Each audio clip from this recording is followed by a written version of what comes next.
ទី4 actually នៅការបង្ហាត់បង្រៀនហើយថ្ងៃទី3ដែលយើងមានឯកសិទ្ធិហើយនឹង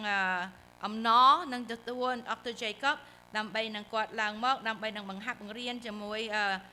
ព្រឹកយើងនៅព្រឹកនេះហើយយើងដឹងថាប្រវត្តិរបស់គាត់ Dr. Jacob គាត់ជា a member connectional table of the United Methodist Church គាត់ក៏បានធ្វើជា pastor គ្រូគង្វាលពីដើមbutឥឡូវគាត់ចូលគាត់ retire ហើយគាត់បានធ្វើជាប្រធានក្រុមគេហៅ NAFM the National Federation of Asian American United Methodist ហើយនឹង Asian American Language Ministry ជាក្រុម2ដែលមានកម្លាំងហើយឥទ្ធិពលដែលជួយដល់ព្រោះអាស៊ីគ្រប់សាសដូចជាចិន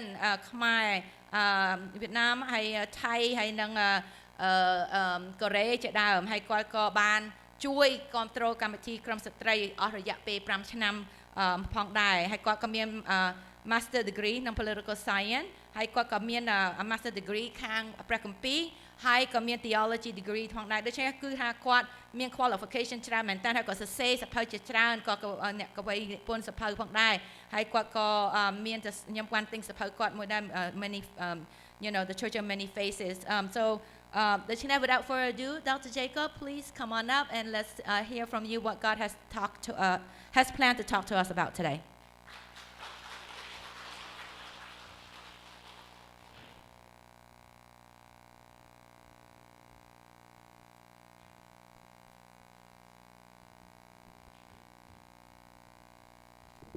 They told us to take our mask off because they couldn't hear us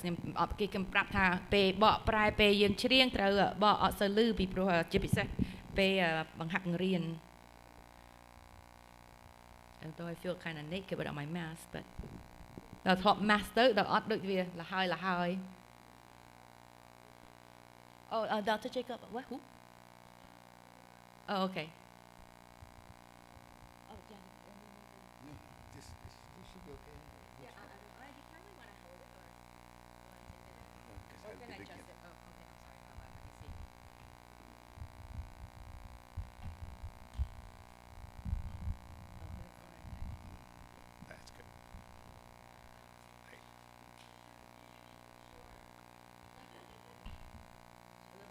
No,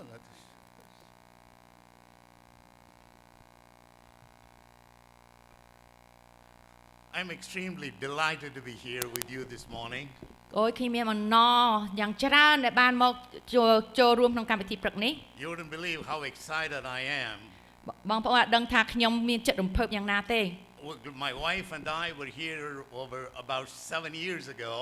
ព្រះរាជរបស់ខ្ញុំបានជាមួយនឹងខ្ញុំបាននៅកន្លែងនេះអស់រយៈពេល7ឆ្នាំជាងហើយ And we never thought that we would grow this community your church will grow into such a big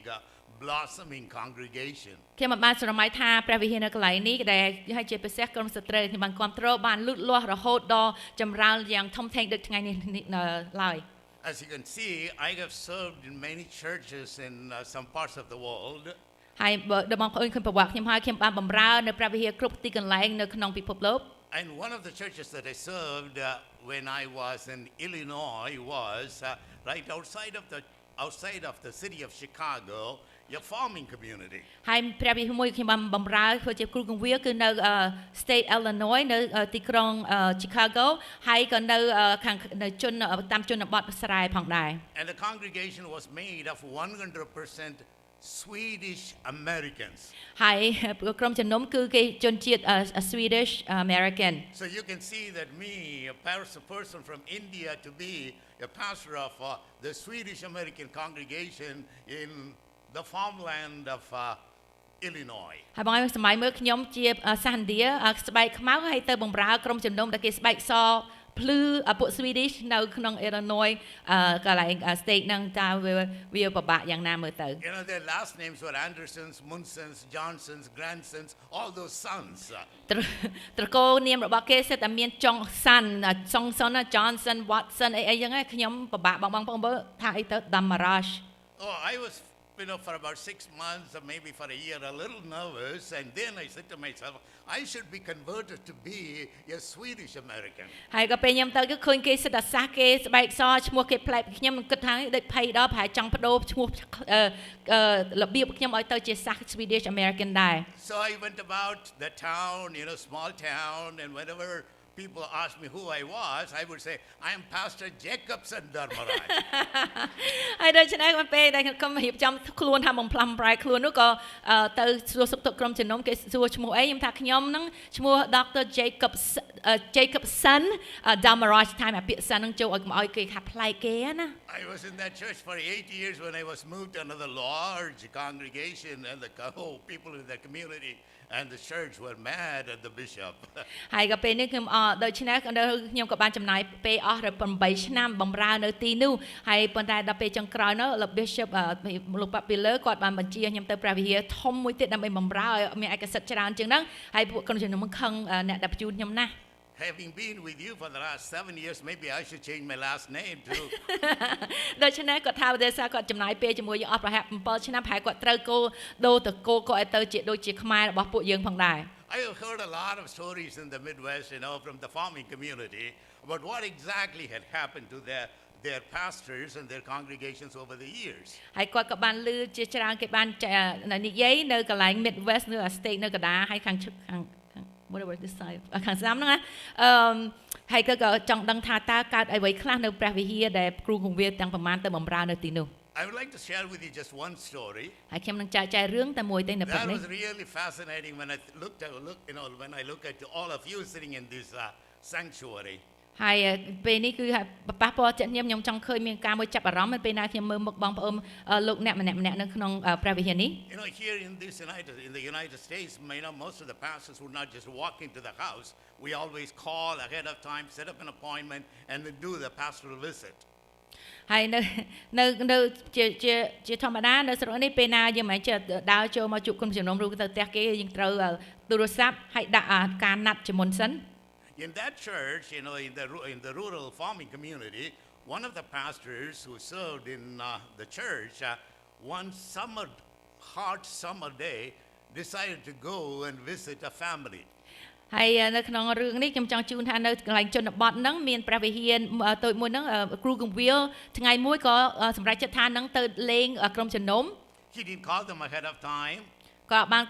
បានទូរស័ព្ទទៅក្រុមជំនុំមុនទេ No appointment. អត់បានដាក់ពេលណាត់ជាមួយគេទេ Oh, he just walked into the house and rang the bell. ហើយគាត់ក៏សម្រេចចិត្តដើរទៅផ្ទះគេទៅដល់ផ្ទះហើយគោះចង្កដង In the house, there were a lot of young people during summertime. They were drinking heavy alcohol. ហើយគាត់ថានៅពេលហ្នឹងនៅកន្លែងហ្នឹងរដូវ summer រដូវក្តៅដូច្នេះ summer ក្តៅហ្នឹងនៅក្នុងផ្ទះហ្នឹងមានមនុស្សវ័យក្មេងច្រើនហើយគេកំពុងតែផឹកស្រា When the pastor rang the bell, somebody from inside said, "Who is it?" ហើយក៏ពេលគាត់ចង្កដង pastor ចង្កដងគេមានអ្នកខាងក្នុងផ្ទះហ្នឹងគេសួរថាពីណាហ្នឹងណា And he said, "This is the pastor," and he said his last name, Pastor so and so so and so. ហើយគាត់ក៏ថាអូនេះជាគ្រូគង្វាលឈ្មោះអីចឹងទៅ Oh, then the kids inside the house began to panic. ហើយនៅពេលនោះយុវជនទាំងប្រមាណនៅក្នុងផ្ទះយុវនារីដែលភ័យ And the pastor could hear the footsteps of the strutting around the house. ហើយលោកគ្រូគង្វាលក៏ឮសូរស្នូស្នាមជើងរត់ចុះរត់ឡើងពេញក្នុង So one of the kids said to them, "Well, he's going to find out. So let us do something. Let's hide the vodka and brandy and all the heavy drinks." គាត់ថាអញ្ចឹងបើគាត់ចូលមកគាត់ឃើញអីដូច្នេះក្នុងនាំគ្នាលាក់ស្រាខ្លាំងមែនតើផឹកទៅស្រវឹងពឹង So one of them suggested, "Well, let's put all the drinks, in the milk container." ហើយគាត់ថាដូច្នេះម្នាក់ថាអញ្ចឹងចាក់អាទឹកស្រាកុំឲ្យបោះចោលយើងចាក់ចូលក្នុងអាកដងទឹកដោះគោណាហើយយើងលាក់ដបទៅ So ran into the kitchen and grabbed a half-filled milk gallon container and brought it to the living room, put all the alcohol into that container and put it back in the refrigerator. ហើយដូច្នេះពួកយុវជនយុវនារីគេក៏នាំគ្នាប្រមូលគ្នាចាក់ស្រាលឿនទៅចូលក្នុងអាកដងទឹកដោះគោហ្នឹងហើយក៏យកទៅទុកក្នុងទូទឹកកក Sure enough, when the pastor walked into the living room, ហើយដូច្នេះដូចគេគិតអញ្ចឹងមែនពេលគ្រូគង្វាលចូលទៅគាត់ចូលទៅកន្លែងទទួលភ្ញៀវ as I said, it was a hot summer day. ហើយដូចយើងបាននិយាយព្រោះក្តៅនៅពេលហ្នឹងរដូវក្តៅមែនទេថ្ងៃហ្នឹងវាក្តៅផង And the pastor asked those kids, ហើយលោកគ្រូគង្វាលក៏សួរដល់យុវជនយុវនារីថា "Can I have a glass of drink, please?" ហើយគេក៏សួរថាគាត់ក៏សួរដល់ពួកខ្ញុំសុំទឹកម្កែវញ៉ាំផងព្រោះវាស្រេកទឹកណាក្តៅ They didn't have ice. They didn't have any other drink. Well, pastor, all that we have is, one of the kids said, that all that we have is milk. ហើយក៏ពួកយុវជនគាត់ថាលោកគ្រូ pastor ខ្ញុំអត់មានទឹកអីជូនអត់មានទឹកក្រូចអីជូនទេមានតែទឹកដោះគោនៅនេះអត់មានទឹកអីទេ And the pastor said, that would be fine. ប៉ុន្តែគ្រូក៏វាថាអីទេញ៉ាំទឹកដោះគោក៏បានដែរ Another kid went into the kitchen, opened the refrigerator, poured about the milk into a half a glass of a tall glass, and hesitantly brought it to the pastor. ហើយដូច្នេះយុវជនម្នាក់នោះក៏ភ័យទៅទំបែងទាំងថាម៉េចបើថាគាត់ចង់ញ៉ាំទឹកដោះគោដូច្នេះត្រូវទៅទូទឹកកកទៅចាក់អាទឹកដោះគោដែលលាយស្រាហ្នឹងយកមកហើយយកទៅញ័រយកដល់គ្រូ pastor The pastor took a sip of the milk. ហើយគ្រូវាក៏ផឹកទឹកមកក្អឹក He said, គាត់ថាទឹកដោះគោនេះចម្លែកមែន And then he looked at it again. ហើយគាត់មើលម្ដងទៀត And with one bated breath, he just swallowed ស្រាប់តែលើកនេះមើលហើយដូចឆាឆ្ងាញ់គ្រាន់បើមៀកនេះទឹកដោះគោនេះប្លែកមែនញ៉ាំហើយទៅអស់មកក្អឹកអស់ហ្មង The entire glass of milk was in his belly. ហើយទាំងអស់ហើយលីងអស់មកកៅហ្មងហើយនៅក្នុងពោះ One of the kids asked the pastor, ហើយមានយុវជនម្នាក់នោះសួរទៅលោកគ្រូថា Pastor, how was the milk? លោកគ្រូទឹកដោះគោហ្នឹងញ៉ាំទៅមានអារម្មណ៍មិនដែរ The pastor paused for a few seconds and then said, ហើយលោកគ្រូវាគាត់នៅទូសអត់តានិយាយគាត់គិតបន្តិចសិន My God, what a cow, what a cow. គាត់ថាអូព្រះអង្គហើយគោនេះអស់ចាមហើយគោនេះអស់ចាមហើយទឹកដោះគោវាប្លែកចម្លែកមែន When I look at all of you after having been here for 7 years, getting together annually, what a church, oh God. ហើយចំពោះគាត់ថាដូចចំពោះដែរផ្ទឹមនឹងរឿងហ្នឹងគឺថាគាត់នៅនេះអស់រយៈពេល7ឆ្នាំពេលយើងមើលគាត់មើលមកដល់ពួកយើងក្នុងព្រះវិហារអូយព្រះវិហារនេះអស់ចាមហើយព្រះវិហារនេះអស់ចាមហើយក្រុមជំនុំនេះអស់ចាមមែន We have grown from 38 number to now hundreds. យ៉ាងពីមុនយើងមានតែ38នាក់ទេក្នុងក្រុមពេលយើងធ្វើមហាសម្បត្តិឆ្នាំទី1ឥឡូវសិតដល់100ឡើងគាត់ទៅកាទៀវគេគិតលើគិតមួយគេឡើងគេផ្អើល This is God's doing. What a church, what a church. ដូច្នេះយើងគិតនេះហើយព្រះវិហារនេះអស់ចាព្រះវិហារនេះអស់ចា Because of the limitation of time, I'm going to share with you, this time that I have been given. Oh, that's okay. Just keep going. We'd love to hear it. Okay. គាត់ថាខ្លាចអស់ពេលថាអត់អីព្រោះណាស្ដាប់ទៀត Okay, 25 minutes into the workshop and 20 minutes into my devotion for this morning because we need to go into the community service and celebration. I'll be very brief. So I'm going to share with you the first part of it is that I know restless today and the best tomorrow. គឺយើងថានៅថ្ងៃនេះយើងដឹងថាយើងមានកម្មវិធីនឹងបង្ហាត់បង្រៀននៅវគ្គទី1ហើយបន្ទាប់មកយើងមានស្ដាប់ព្រះបន្ទូលជាមួយគ្នាហើយនៅវគ្គទី1គឺមានយើងក្នុងចំណងជើងក្នុងសភៅរបស់យើងគឺថាទទួលការពីមិនស្ងប់នៅថ្ងៃនេះគឺសម្រាប់ថ្ងៃស្អែកដែលល្អបំផុតសម្រាប់ខ្ញុំម្នាក់ឯងមែនទេណាគឺសម្រាប់ទាំងអស់គ្នា So we are living in challenging times, axial age. Everything is being changed. The whole world is on sale because we are migrating from the old technological, whatever world it was, to a modern, new, advanced technological society. So everything has to be reinvented. នេះជាការចម្លែកមួយដែលយើងរស់នៅក្នុងក្នុងនៅបច្ចុប្បន្ននេះគឺក្នុងរស់នៅក្នុង age your time គឺពេលវេលាមួយដែលមានការផ្លាស់ប្ដូរជាច្រើនគឺអ្វីៗចាស់យើងត្រូវបោះបង់ចោលហើយយើងត្រូវឲ្យមានធ្វើការរស់នៅឲ្យតាមដំណើរទំនើបmodern I'm not going to go into that part of the discussion. We know the world outside is changing constantly. ចាហើយមិនបែបបណ្ដោះការផ្លាស់ប្ដូរនោះគឺអ្វីៗនៅក្នុងពិភពលោកគឺតែលក់ដូរធ្វើម៉េចឲ្យបានចម្រើនខាងការលក់ដូរហើយខ្ញុំមិនចង់និយាយច្រើនបងចង់អារម្មណ៍ច្រើនទេគ្រាន់តែចង់និយាយថាការផ្លាស់ប្ដូរគឺការរហ័សណាស់ I'm going to talk about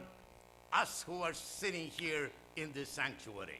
នៅព្រឹកនេះខ្ញុំចង់និយាយចង់អារម្មណ៍ចំពោះយើងទាំងអស់គ្នាដែលអង្គុយនៅក្នុងទីនេះ Whether you like it or not, we are changing knowingly or unknowingly. ទោះបីយើងចូលចិត្តមិនចូលចិត្តក៏ដោយគឺអ្វីៗគឺមានការផ្លាស់ប្ដូរជាច្រើននៅក្នុងបច្ចុប្បន្ននេះ So the first question I'm going to ask you is, do you know who you are? សំណួរទី1ដែលខ្ញុំចង់សួរគឺថាតើបងប្អូនម្នាក់ៗដឹងថាខ្លួនឯងជានរណា Who are you? តើបងប្អូនជានរណា Can you explain to someone over the phone? Oh, they ask for your ID. You ask for your social security number. They ask for your home address. They ask for your, marital status, and so on and so forth. តើយើងចាប់អារម្មណ៍ទេពេលណាគេចង់សួរតើអ្នកឯងគេចង់បានអាកាត ID យើងហ្នឹងណាថាយើងឈ្មោះអី address យើងប៉ុន្មាន social security យើងប៉ុន្មានគេសួរយើងទាំងអស់នោះ Jesus asked the demon-possessed man in Gerasene, "Who are you?" ព្រះអង្គព្រះយេស៊ូវគ្រីស្ទក៏បានសួរដល់មនុស្សម្នាក់ដែលមានអារក្សជន់ចូលនោះតែឈ្មោះ Gerasene តើឯងជានរណា It is not your name, your birthday, your address, or your marital status, or whatever. ព្រះអង្គចង់មានបន្ទូលទៅគាត់ថាខ្ញុំមិនចង់សួរថាតើថ្ងៃកំណើតអ្នកឯងប្រមាណតើអ្នកឯងការឬមួយមិនតាន់ការឬមួយអាយុប្រមាណទេគឺតើអ្នកឯងគឺជានរណា The real you, the inner you, which you alone know and God knows.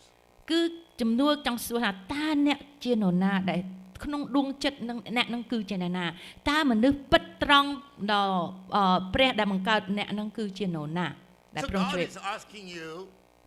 what is your name? ដូច្នេះនៅពេលនេះព្រះអង្គកំពុងសួរថាតើអ្នកឈ្មោះអី Are you fully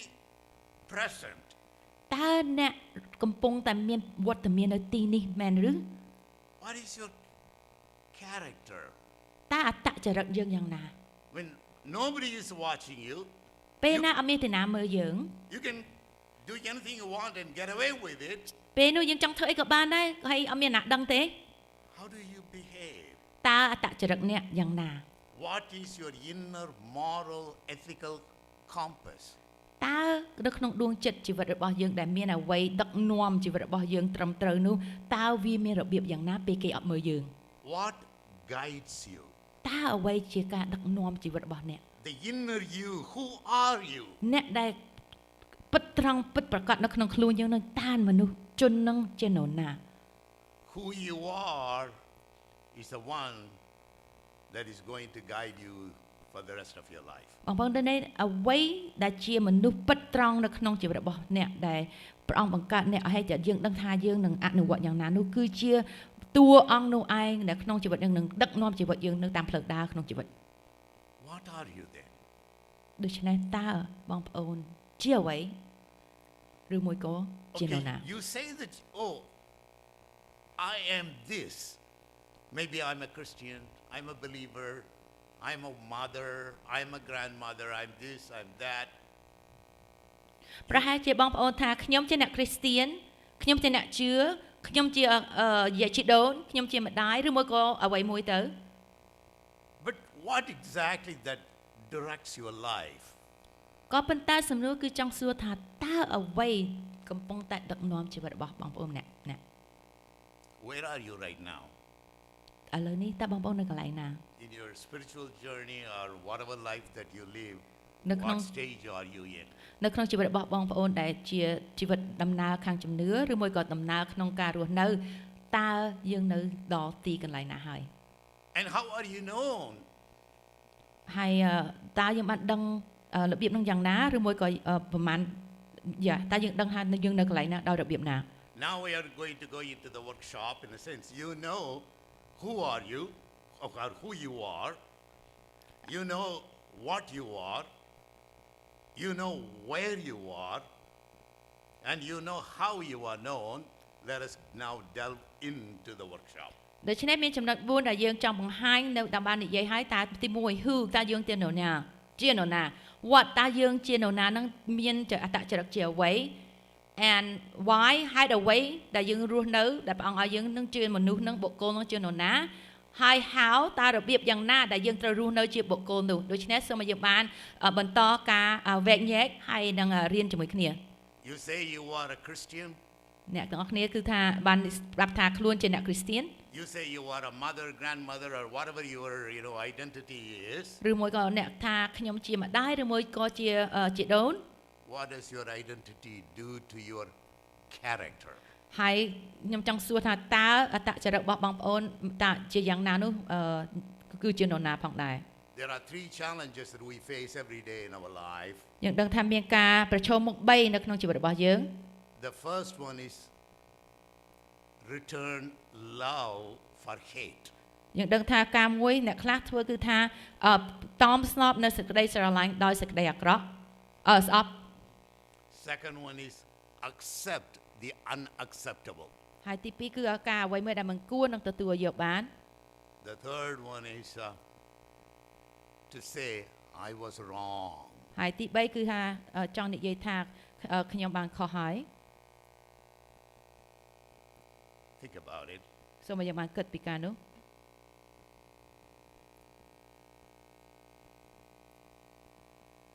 To return love for hate. ទី1គឺថាការដែលយើងតបស្នងសេចក្តីស្រឡាញ់ដោយសេចក្តីស្អប់ That is a very, very difficult task. គឺជាការមួយដែលពិបាកនឹងធ្វើ Accept the unacceptable. ហើយការទទួលអ្វីដែលមិនគួរនឹងទទួល You know, as a pastor, I have come across enough number of people from many walks of life. ចំពោះខ្ញុំជាជីវិតលោកគ្រូគង្វាលខ្ញុំតែងតែជួបប្រទះមនុស្សគ្រប់ប្រភេទហើយគ្រប់បែបយ៉ាង People who were marginalized by the church when someone has committed a mistake or a deliberate mistake when he was 16 or 17 year old, he is branded now for his life as a pedophile. ជួនណាខ្ញុំក៏ជួបមនុស្សខ្លះដែលគេបានធ្វើដោយចេតនាការកំហុសអីមួយតាំងពីអាយុ16ឆ្នាំក៏ប៉ុន្តែអត់មានការអត់ទោសពីព្រះវិហារឡើយហើយគេក៏នៅថាគាត់នឹងជាមនុស្សអាក្រក់រហូតដល់សប្តាហ៍ថ្ងៃដូចជាអ្នកដែលបានធ្វើក្រិតដល់វ័យកុមារ So not too long ago, a few of the Asian kids who were in Ohio State University who just made mistakes of getting into the wrong group and robbed a bank, by kiting checks and others. Now they were all deported. ហើយឧទាហរណ៍មួយមានក្មេងអាស៊ីបានធ្វើកំហុសបានទៅលួចលុយពីបងហើយគេក៏ដាក់គុកឃុំឃាំងហើយដោយលទ្ធផលនោះក៏គេបានបញ្ចេញទៅចេញពីសហរដ្ឋអាមេរិកទៅស្រុកក្រៅវិញ And then there were others, who have committed mistakes. How about divorce? How about, abortion? How about things that we all make as mistakes or maybe wrong choices in our life, in our family life, our children, our parents, or maybe our neighbors, or maybe our relatives. ចាស់ចំពោះកំហុសខ្លះទៀតដូចជាអ្នកខ្លះពលឺកឬមួយក៏មានការលួចឬមួយក៏ប្លន់ឬមួយអ្វីដែលគេធ្លាប់ធ្វើប៉ុន្តែមិនដោយចេតនាឬមួយក៏ចេតនាមិនដែលធ្វើដោយអត់ដឹងខ្លួនឬមួយក៏មិនបានគិតមុនតើយើងគិតថាអត្តចរិតឬជនទាំងប្រមាណនោះយ៉ាងណាដែរ Who am I? Who are we to judge them when they walk into this church? ក៏ប៉ុន្តែបើអ្នកទាំងនោះដើរចូលមកក្នុងព្រះវិហារនេះតើយើងជានរណាដែលយើងជាត្រូវតែចោទឲ្យJesus came into the world to save sinners like me, you, and all of us. ព្រះយេស៊ូវបានយាងមកដើម្បីនឹងអត់ទោសបាបឲ្យមនុស្សទាំងអស់គ្នាដូចជាខ្ញុំដូចជាអ្នក Accepting the unacceptable. That's When the society rejects, we welcome everybody into the sanctuary to worship our living God who forgives all our sins with open arms. គឺទ្រង់បានទទួលអ្វីដែលមិនគួរនឹងទទួលមនុស្សដែលមិនគួរនឹងទទួលហើយទ្រង់បានទទួលដល់ស្វាគមន៍ដោយដៃត្រសាងនឹងស្វាគមន៍គេតើយើងគិតយ៉ាងណាដែរ Our church is not the best church. ព្រះវិហាររបស់យើងគឺព្រះវិហារល្អប្រសើរជាងគេ Our church is not the perfect church. ក៏ប៉ុន្តែមិនមែនជាព្រះវិហារដែលពេញលក្ខណៈនោះទេ Our church is the one that loves Jesus Christ and all his followers. ក៏ប៉ុន្តែព្រះវិហារយើងត្រូវជាព្រះវិហារមួយដែលស្រឡាញ់អ្នកទាំងណាដែលព្រះយេស៊ូវស្រឡាញ់ហើយគឺត្រូវស្រឡាញ់គេទាំងអស់គ្នា And so when we make mistakes we say, "Oh, I was wrong." ដូច្នេះពេលណាយើងពេលមានកំហុសយើងត្រូវថាអូខ្ញុំខុសហើយ And that's why, when we say that we are Christians, the Christian life has made a tremendous impact upon our character. ដូច្នេះយើងជាជីវិតដែលអ្នកគ្រីស្ទានយើងដឹងថាជីវិតរបស់យើងបានផ្លាស់ប្ដូរដោយសារព្រះហើយយើងអាចមានឥទ្ធិពលឬលទ្ធភាពនៅលើជីវិតអ្នកផ្សេងៗក្នុងជីវិតរបស់គេផងដែរ We'll go to the next one. If you were a vending machine, what would you dispense? ដូច្នេះបើយើងគិតទីចំណុចទី2បើយើងជាម៉ាស៊ីនដែលគេលក់នំលក់ទឹកនៅក្នុងកន្លែងតាម hotel ឬមួយកន្លែងណាតើយើងបញ្ចេញអ្វីទៅដល់អ្នកនឹងត្រូវទិញ You know exactly what I'm talking about, right? បងប្អូនយល់ទេ Somebody comes and puts a coin and press it. អាម៉ាស៊ីនមួយយើងដាក់លុយទៅវាធ្លាក់ឯក្ដុកមកណា Somebody presses you.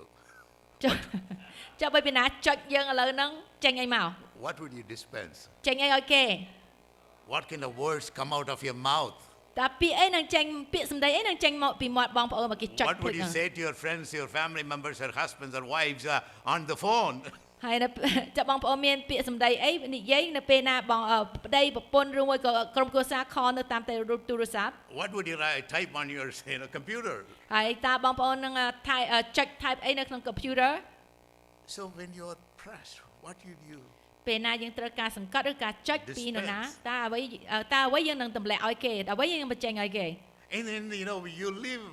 your life in your home, in your workplace, or in your neighborhood, or whatever. Tell me something that always makes you laugh and relax and enjoy when you think about it. Something that had happened in your life.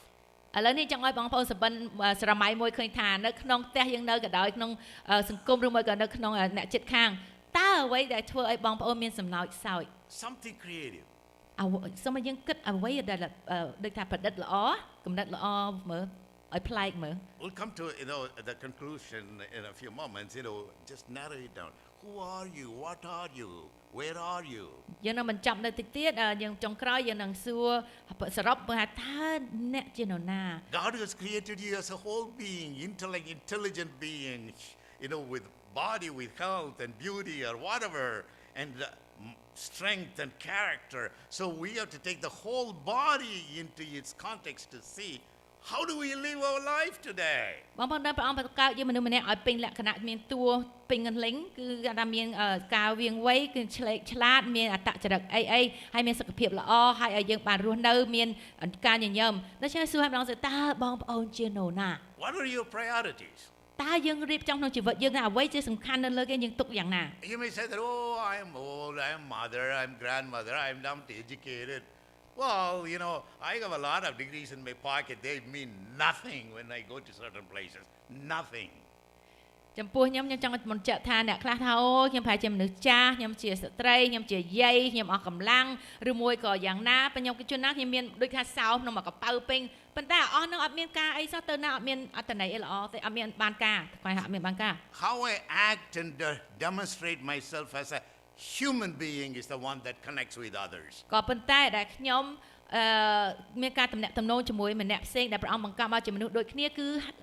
ការសំខាន់អត្តចរិតយើងមានចរិតយ៉ាងណាយើងនិយាយយ៉ាងណាក្នុងការយើងរស់នៅ Yesterday the two speakers talked about that you and we all are made in the image of God. ម្សិលមិញអ្នកគ្រូបង្រៀនពីរនាក់បាននិយាយថាខ្ញុំហើយនឹងអ្នកគឺបានបង្កើតមកចំតួអង្គរបស់ព្រះយេស៊ូវគ្រីស្ទជាតួអង្គព្រះ Let me ask you this simple question. ខ្ញុំសូមសួរសំណួរមួយដ៏សាមញ្ញ Yes, you are made in the image of God. I am made in the image of God. អ្នកនឹងខ្ញុំគឺបានបង្កើតមកដោយចំតួអង្គនឹងព្រះអង្គ Do you see the image of God in one who is not in your image? ដូច្នេះខ្ញុំចង់សួរថាបើយើងដឹងចឹងហើយបើយើងឃើញអ្នកណាម្នាក់ដែលគេអត់មិនមែនជាដូចជាតួយើងតែយើងឃើញព្រះអង្គតួដូចគេនឹងមានតួអង្គព្រះអង្គដែរ Do you see the image of God in white people? តើយើងឃើញពេលណាយើងសម្លឹងទៅមើលជនជាតិស្បែកសតើយើងឃើញថាគេបានបង្កើតមកឲ្យចំតួអង្គដោយព្រះអង្គទេ Black people? ចុះចំពោះអ្នកដែលជនជាតិស្បែកខ្មៅ Hispanics? ចុះអ្នកដែលជនជាតិពណ៌សុកឡា All non-Cambodians? ឬមួយក៏អ្នកដែលអត់មែនជាអ្នកខ្មែរ Do I see that? តើបងប្អូនគិតថាខ្ញុំឃើញព្រះអង្គគង់ជាមួយតួអង្គដូចជាគេមើលទៅដូចយើងដែលបង្កើតមកដោយព្រះឲ្យចំតួអង្គនោះទេ That is an every minute challenge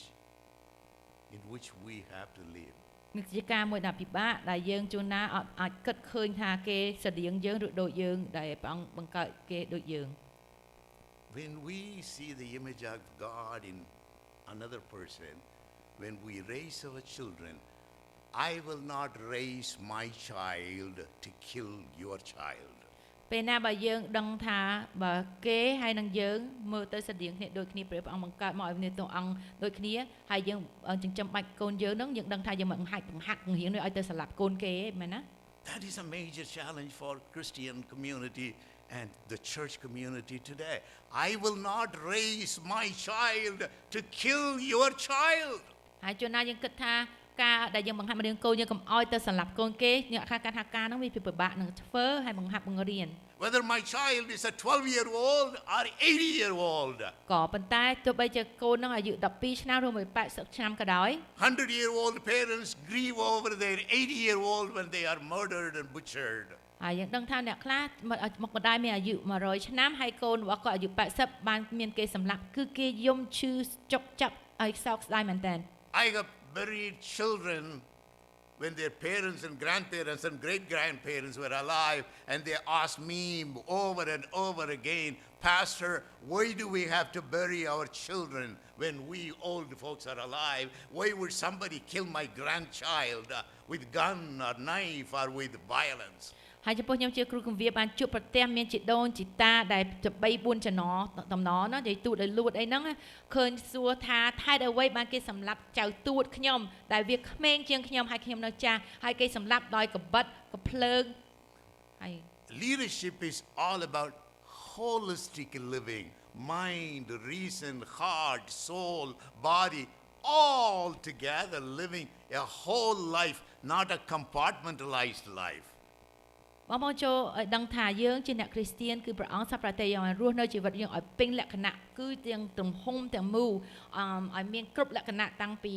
អ្វីដែលព្រះអង្គសម្រាប់តែមិនមែនថាយើងនៅរស់នៅមួយផ្នែកបំណែកប៉ុណ្នេះបានហើយមិនមែនគឺព្រះអង្គចង់ឲ្យយើងរស់នៅពេញលក្ខណៈហើយអ្វីដែលព្រះអង្គបានឲ្យយើងមានអំណោយទានត្រូវរស់នៅឲ្យពេញលក្ខណៈ Remember that God has created you and me not only in God's image, God has created you and me as a free human beings. ចំណុចទី2ដែលខ្ញុំចង់បងប្អូនចាំថាព្រះអង្គមិនគ្រាន់តែបង្កើតយើងឲ្យចំតួអង្គដូចព្រះអង្គទេគឺព្រះអង្គឲ្យយើងឲ្យមានសេរីភាពផងដែរ We free human beings are free indeed in many ways. ហើយយើងដឹងថាយើងជាមនុស្សយើងមានសេរីភាពមែនទែន How often we see violence at home? ហើយចង់សួរថាតើបងប្អូនដឹងថាការដែលមានអំពើអង្ហង្សាមានកើតនៅក្នុងក្រុមគ្រួសារតើវាមានច្រើនទេ You need to have healthy, particularly all women, young and old, we need to have healthy self-esteem. I am made in the image of God. I won't let anybody humiliate me, hurt me mentally, emotionally, physically, or whatever ways. Stand up for your right. ដោយចូលយើងបានដឹងថាយើងដែលព្រះអង្គបានបង្កើតជាស្ត្រីស្ដីយើងឲ្យដឹងថាព្រះអង្គបង្កើតឲ្យយើងមានលទ្ធភាពហើយមានសេរីភាពកុំឲ្យគេជិះជាន់កុំឲ្យគេថាយើងអត់មានតម្លៃពីព្រោះយើងបានបង្កើតមកដោយសារឲ្យចំតួអង្គព្រះអង្គនោះឯង I am free indeed. ខ្ញុំគឺមានសេរីភាពមែនតើគឺពិតប្រាកដ So now the question here is, Mom, if you were a hot air balloon, where would you want to go? ហើយសំណួរមួយគឺថាបើបងប្អូនជាអាពេប៉ោនខ្យល់ក្តៅណាដែលគេអាចប្រហោះទៅកន្លែងណាបានហ្នឹងតើបងប្អូនចង់ទៅកន្លែងណាទីដៅ If somebody gives you a free ride on a jet airplane to go anywhere in the world or any place you want to go, where would you go? បើគេថាខ្ញុំនឹងបង់សហុយឲ្យអ្នកជិះកប៉ាល់ហោះយ៉ាងទំនើបលឿនមែនតើចង់ទៅកន្លែងណាក្នុងពិភពលោក What would you do there? តើអ្នកនឹងធ្វើអ្វីនៅដល់ទីដៅនោះ Free thinking, free spirit, and then condense it to a point, a level that, yeah, I will be happy not just in a lonely place or in a larger communal place, but I'll be happy with myself. Indeed, with my heart and soul and emotions and all of our being put together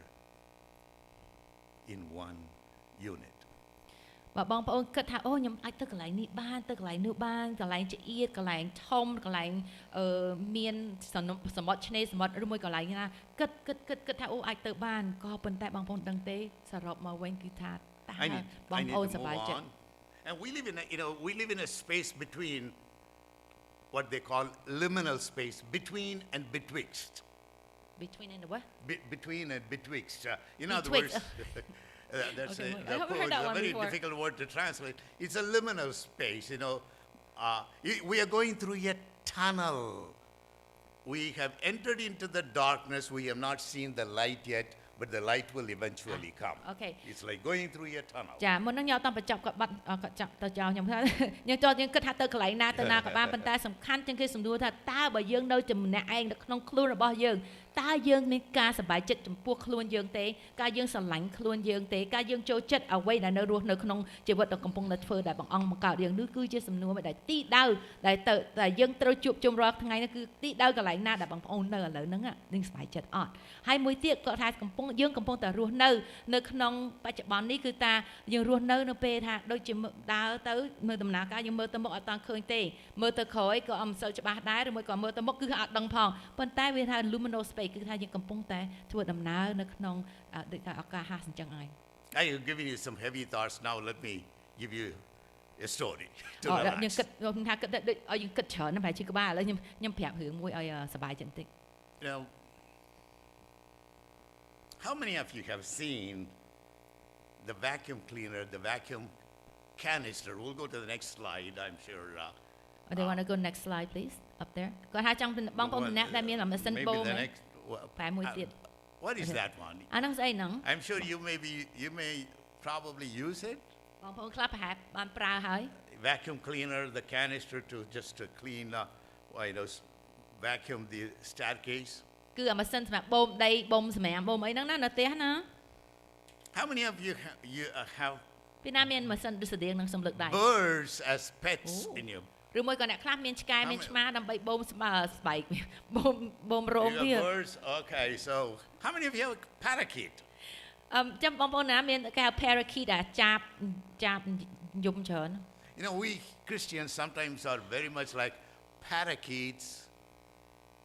មិន all សេកឯណា in a canister. Parakeet. not parrot is snake right oh I don't know you guys probably know well so it's parakeet or somebody Okay. say it's snake okay I'll go with that We Christians go to church and for a while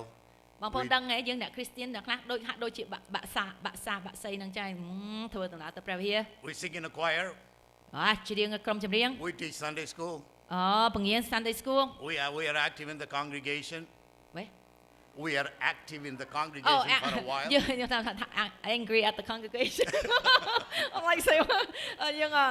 អ្នកខ្លះមកនៅក្នុងសមាជិកដែលសកម្ម Yeah, we sing in the choir. យើងច្រៀងជាមួយក្រុមចម្រៀង We do a lot of work around the church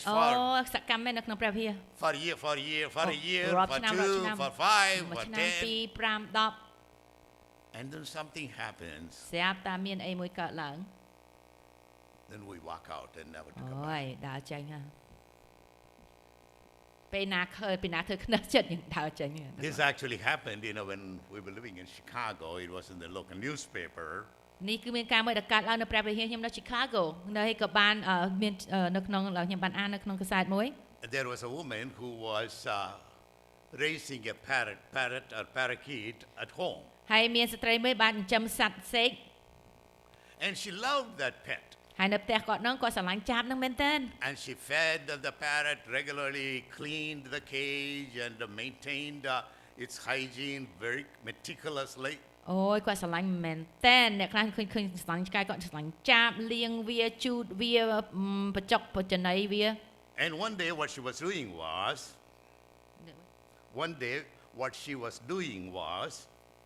នៅថ្ងៃមួយគាត់កំពុងធ្វើចលនាមួយ she was trying to clean the bird's cage with the canister, with the vacuum canister. គាត់ក៏បានកំពុងថាសម្អាតទ្រុងសត្វសេកហ្នឹងណាហើយគាត់ប្រើអាម៉ាស៊ីនបូមហ្នឹងណា And the vacuum canister, usually has a lot of attachment. It can pick up all the seeds, all the micro dust and the feather and everything, អា right? ម៉ាស៊ីនបូមថ្លៃគឺមានកពិតកប៉ុកច្រើនមានអាទូចមួយដាក់យើងបូមទៅយកគ្រាប់ទូចគ្រាប់អីចឹងទៅណា On that day, she was in a hurry. ហើយនៅថ្ងៃនោះគាត់បញ្ញាប់ពេក She didn't use the attachments with the canister, the vacuum cleaner. គាត់ប្រើអាចឡំគេប្រដាមួយដែលសម្រាប់ទូចបូមហ្នឹងគាត់អត់បានប្រើអាហ្នឹងឯង When she was cleaning the cage without the attachment, when the phone rang, ហើយគាត់ប្រើអាហ្នឹងវារៀងធំតិចហ្នឹងគាត់គាត់ clean អាទ្រុងហ្នឹងស្រាប់តែ telephone ទូរស័ព្ទរឹង so with one hand she was cleaning the cage of the bird, ហើយដៃមួយកំពុង with បូម another hand she tried to reach the ដៃមួយទៅ phone. ក៏មកទាញ telephone You had already guessed it, right? បងប្អូនទាយត្រូវហើយណាគឺដឹងថាមិនកើតឡើងហើយណា And all that she heard was a whoosh. ហើយគាត់ថាក៏លឺទៅ The bird was sucked into the canister. ចាប់បឺតហ្នឹងសេកហ្នឹងវាចូលភ្លុកទៅក្នុងម៉ាស៊ីន She panicked. ហើយគាត់ភ័យមែនទេស្ល She ន់ hung up the phone, គាត់ដាក់ទូរស័ព្ទគប់ threw the canister away, បោះហាស្អីបូមចោល looked at the cage. មើលទៅត្រង់ There was no bird. អត់មានចាប់សោះ So she went back to the canister ហើយគាត់ទៅម៉ាស៊ីនបូមហ្នឹង and ripped open the vacuum bag. ហើយខំទាញAnd ថងបាល់ there was the bird covered with soot and dust. ហើយស្អាតចាប់ហ្នឹងវាក្រោបពេញផេះដីកតិចអីមើលមិនស្គាល់ She grabbed the bag. She grabbed the bird. ហើយគាត់ទាញថងផងទាញចាប់ផង The bird was alive. បណ្ដៃអរគុណបណ្ She ដៃ ran ចាប់ into ព្រះ the ចាប់ bathroom. ហើយក៏បោះចោលម៉ាស៊ីនបូ It ម was a cold winter Chicago day. ហើយនៅពេលនោះគឺជាថ្ងៃ And មួយ she ដ៏ turned the រញ៉េ faucet full speed ហើយពេលនោះក៏ពងបើកទឹកឲ្យហូរឈូ and put the bird right under the cold, freezing water. ហើយក៏ដាក់ចាប់ហ្នឹងទៅក្នុងកន្លែងលាងចាន She ទឹក wanted ត្រ to ជាក់ clean it. ព្រោះចង់ឲ្យវាស្អាត Oh, the bird was shivering. ចាប់ហ្នឹងវាញ័រ And then she suddenly realized the mistake that she had អូ made. យគាត់ពេលហ្នឹងគាត់យល់កំហុសគាត់ព្រា She ម picked up the bird from អូ the ខោឲ្យ bathroom, គាត់ទៅយកចាប់ហ្នឹង ran to the living room, ទៅក៏តុបតុបផងទៅកន្លែងទទួលភ្ញៀវផង and there was a hair blower. ហើយមានស្អីបងផ្លាញ់ភ្លុំសក់ស្អី She put the hair blower in full speed, ហើយបាញ់ស្អីបាញ់សក់ and ហ្នឹង hot air was blowing អូ out of the bird. ខ្យល់ក្តៅហ្នឹងចឹង And she suddenly saw that the bird's feathers were flying all over. ជប់បកពីហើយឃើញអត់ស្ដាប់ចោលហ្នឹងវាចេញរបូតដល់មកពីស្ងោផង And then she realized her mistake, ហើយគាត់យកគាត់ទៅអីខុសទៀតហើយ went back to the bathroom, គាត់ទៅកតុបទៅម្ដងទៀត grabbed the towel, យកកសែងហ្នឹង started cleaning. អូជូតទៀត More feathers came out of ហើយ the bird. ស្លាបហ្នឹងវាបាត់តែហ៊ូចេញអស់ But finally she came back to the living room and looked at the bird ក៏មិនដឹងពេលចុងក្រោយយកចាប់ហ្នឹងមកកន្លែងទទួលភ្ញៀវ with no feather, អត់មានណូកោកអស់ but the ស្លាប់អ bird ស់ was alive. ក៏ប៉ុន្តែចាប់នៅរស់ And it was in the local ហើយក៏ទៅ newspaper. ជាគេក៏ចោះគេរឿងអស់ចាស់កំ pl ែងមែនតើគេដាក់ក្នុងកសែត And the newspaper reporter asked that lady, the owner of the bird, ហើយអ្នកដែលសរសេរកសែតហ្នឹងសួរដល់អ្នកម្ចាស់ and the តាម bird's ថា bird's name was Chippy. ឈ្មោះនោះឈ្មោះ Chippy ឈ្មោះចាប់សេកហ្នឹង Oh, he asked, how is Chippy គេ doing? សួរអូចាប់ Chippy មិនមិនដែរ Oh, Chippy just sits and stares. គាត់ថាអូ Chippy នៅវាគាត់អង្គុយហើយសន្លឹង Don't you see that in churches? There were people who were so active, singing, dancing, eating, got up and left. បងប្អូនរឿងហ្នឹងយើងសើច Just ប៉ុណ្ណឹង one incident. គួរឲ្យចាំថាគាត់ថាមានរឿងអីកើតមួយហាក់ដូចជាអ្នកក្រុមជំនុំខ្លះសកម្មមែនទៅក្នុងព្រះវិហារច្រៀងបំរើអីចឹងស្រាប់តែមានការអីមួយកើតមួយឈប់អង្គុយហ្មង Because of just one incident or two incidents, ego was hurt, they walked out. គឺដោយសារការមួយដែលកើតឡើងមិនអត់មានចេតនាឬមួយយ៉ាងណាប៉ុន្តែមានអាការអំនួតនឹងខ្លាំងពេកខឹងក៏ងើបឡើងហើយចេញទៅ The United States population is increasing every single day. យើងដឹងថានៅសហរដ្ឋអាមេរិកគឺចំនួនមនុស្សតែងតែកើនឡើង Over 55% of immigrants are Christians. ហើយ60% ជាងគឺអ្នកដែលជនភៀសខ្លួនចូលនៅស្រុកនេះ You heard me right. Over 55% of immigrants are Christians, not Muslims and Hindus and Buddhists and atheists and agnostics. 52 to 55% of new immigrants are Christians. បងដឹងទេគឺថាមិនមែនស្ដាប់អត់ឮត្រូវខុសត្រូវណា How come? ឈប់55% គឺអ្នកដែលជនជាតិភៀសខ្លួនគឺគេជឿដល់ព្រះយេស៊ូវគ្រីស្ទ How come the churches are not growing? ក៏ប៉ុន្តែមិនក៏ព្រះវិហារអត់មានការលូតលាស់ You know, there are a lot of Cambodians and others are here. មានជនជាតិប្រជាជនខ្មែរជាច្រើននៅកន្លែង When នេះ was ទី the ណា last time you invited somebody to this church? តើនៅពេលណាដែលបងប្អូនចាំ Are តែ you- ជើងក្រោយដែលយើងបានអញ្ជើញគេមកព្រះវិហារ Or to your church? ហើយចំពោះមកឲ្យគេមកជួយយើង When was the last time you invited your neighbor, your friend, or your relative or somebody to God's holy church? តើបងប្អូនមានពេលចង់ចាំពេលណាដែល last time ពេលចុងក្រោយដែលមានអញ្ជើញគេមានពេលដែលយើងអញ្ជើញគេមកព្រះវិហារគឺនៅពេលណា Let's go to the next slide, and then in a few minutes, couple of minutes, I'm going to wrap up. So ហើយយើងសូម I slide can go on forever and ever. ខ្ញុំអាចនិយាយរហូតបាន Okay, let's go to the situation of systematical disadvantages of women. យើងនឹង This slide. និយាយអំពីរបៀបក្នុងការរស់នៅចំពោះភេទស្រីភេទប្រុស This slide, you can see that នៅក្នុងទន្ទាំងយើងឃើញ this group is this convention, this retreat, this leadership training is mainly for women. So I'm going to spend the next few minutes just for the women. ដោយសារមហាសម្បត្តិគឺសម្បត្តិស្ត្រីខ្ញុំនឹងបដោតអារម្មណ៍នៅពេលបន្តិចនេះសម្រាប់ក្រុមស្ត្រី A little over 50% of the population in the United States is women.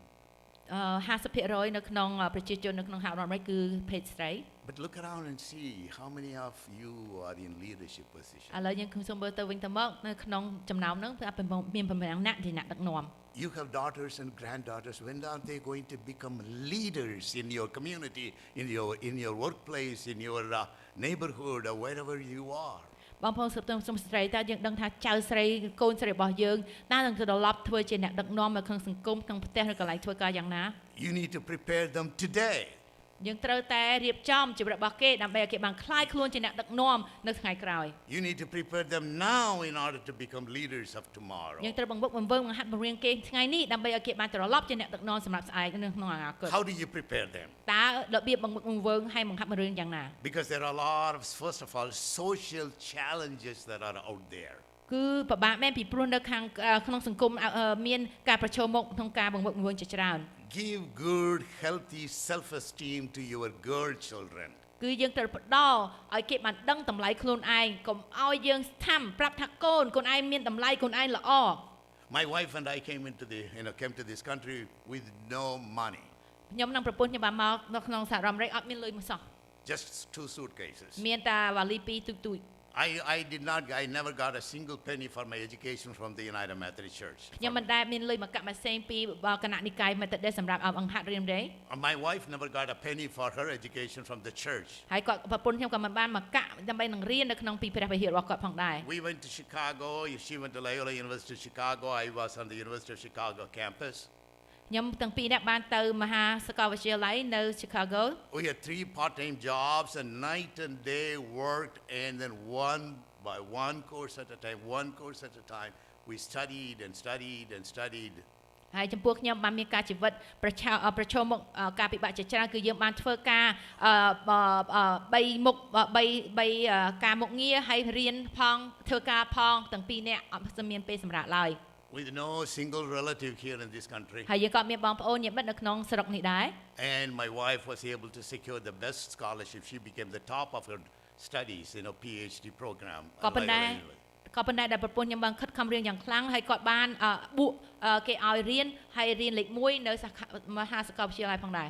Everybody was surprised. Her professor, her classmates, and others. Here is a foreigner who was at the top of the class. She became the university fellow. They paid for her in the last 4 years tuition fees and also living expenses because she was the brightest. ហើយគ្រូរបស់គាត់ព្រមទាំងអ្នកដែលរៀនជាមួយគាត់គឺមានការភ្ញាក់ផ្អើលមែនតើគាត់រៀនប្រកែហើយគាត់បានមានលុយបួកជួយដល់4ឆ្នាំដើម្បីរៀนបញ្ចប់ការសិក្សារបស់គាត់ At the same thing, with me, when I was writing my doctoral dissertation, 3 professors said, "No, this guy cannot. Guy would not have written." So they rejected my doctoral dissertation proposal many times, which I didn't know until finally somebody said that, "Well, Jacob, you are writing English is beautiful, so they don't believe that you are writing your original language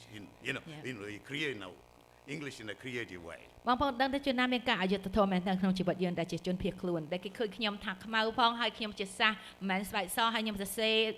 ការប្រឡងសញ្ញាបត្រដុកទ័រហើយចិត្តតែធ្លាក់ប្រមាថដល់ឆ្ងល់មែនទែនស្រាប់ដល់ពេលចុងក្រោយមានគេប្រាប់ថាណែឯងដឹងទេJacob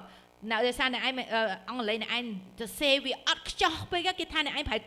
លួច copy ពីគេមិនមែនបោះធ្វើខ្លួនមកគេអត់ឲ្យណែឯងប្រឡងជាប់ The rest is history. My dissertation was published as a book and they were surprised. ក៏ប៉ុន្តែអានឹងប្រវត្តិនឹង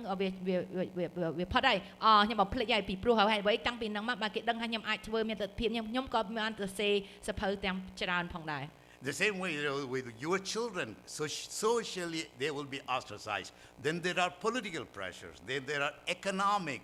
You probably may not be living in a nice house. You probably may not be able to send your daughter, grandchild, granddaughter to good school, good college. But still,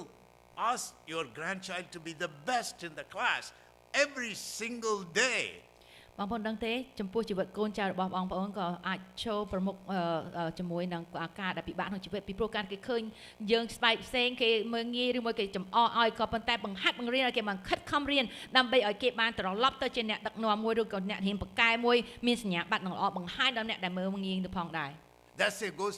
to our culture. In Asian culture, we always love and adore our male children. យើងដឹងទេក្នុងប្រវត្តិយើងជាពួកអាស៊ីយើងតែងស្រឡាញ់អបក្រសោបកូនរបស់យើង Remember that you are in the United States. ហើយប៉ុន្តែយើងត្រូវចាំថាឥឡូវនេះយើងក្នុងសហរដ្ឋអាមេរិក Here we don't, the culture doesn't just give preferential treatment for just boys alone. ហើយនៅកន្លែងនេះយើងត្រូវដឹងថាអូខេក្នុងសង្គមយើងស្រឡាញ់កូនយើងប៉ុន្តែភាគច្រើនស្រឡាញ់កូនប្រុសជាងប៉ុន្តែនៅស្រុកនេះគេឲ្យស្រឡាញ់កូនស្មារភាពគ្នាស្រីក៏ដោយប្រុសក៏ដោយ Empower your girl children. ដូច្នេះកុំឲ្យតែកូនប្រុសតពូជបាន no កូនស្រីស្រឡាញ់វាឲ្យវាមានកម្លាំងលើកទឹកចិត្តកូនស្រីឲ្យបានឡើងផងដែរ The sky is the limit. គឺថាអត់មានការដែលឲ្យបង្ហាក់បង្ខាត់គាត់ទេគឺថាផ្ទៃមេឃបើគាត់ឆុងបានឲ្យគាត់ឆុងយក Throw away the old world values of oppression of women and girl children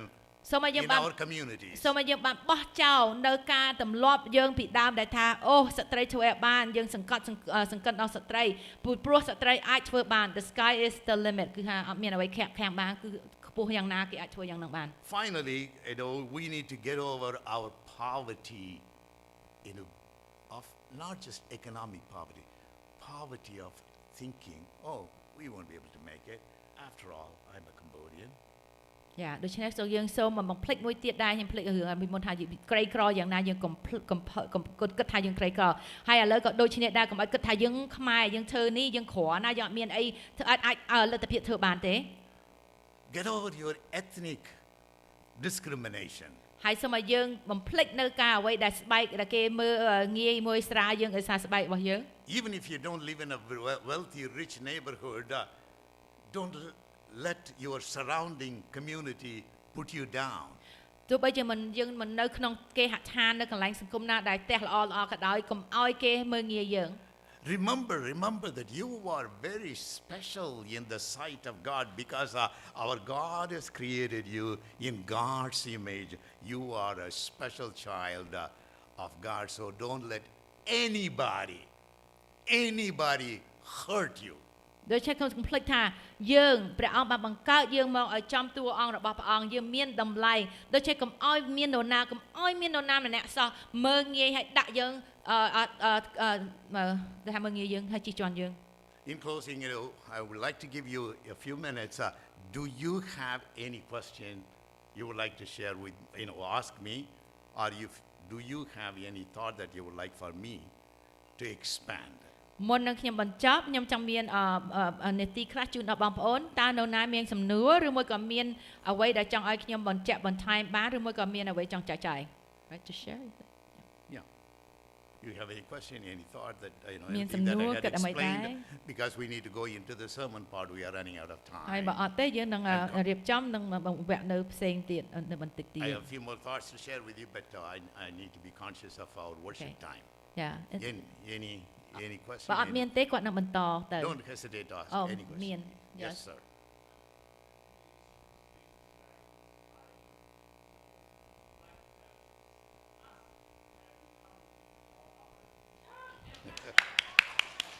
He said គាត់ថាលោកគ្រូបង្ហាត់បង្រៀនល្អមែនតើជួយលើកទឹកចិត្តបំផុសមែនខ្ញុំសូមអញ្ជើញឲ្យបានមករច្រើនដងដើម្បីនិចូលរួមក្នុងកម្មវិធីនេះហើយជួយចែកចាយ